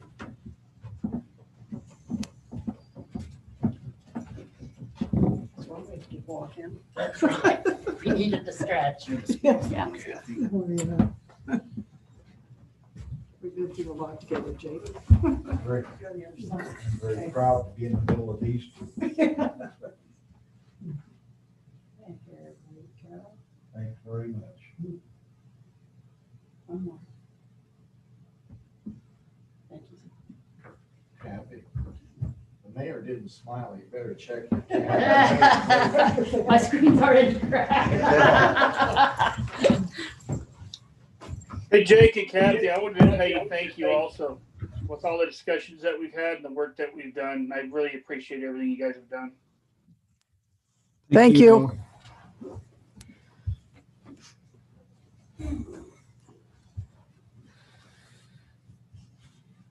But there again, it's been a lot of hard work that everybody's put in, and I sure do appreciate it. It was worth it. Just didn't accomplish enough. Can I have a motion to adjourn? So move. Second. Move Third. to second, discussion, then to adjourn this meeting of the Shoshone Council. All in favor, say aye. Aye. Aye, opposed? So, 10:55. 10:55. I'd say it's a record, but I know better.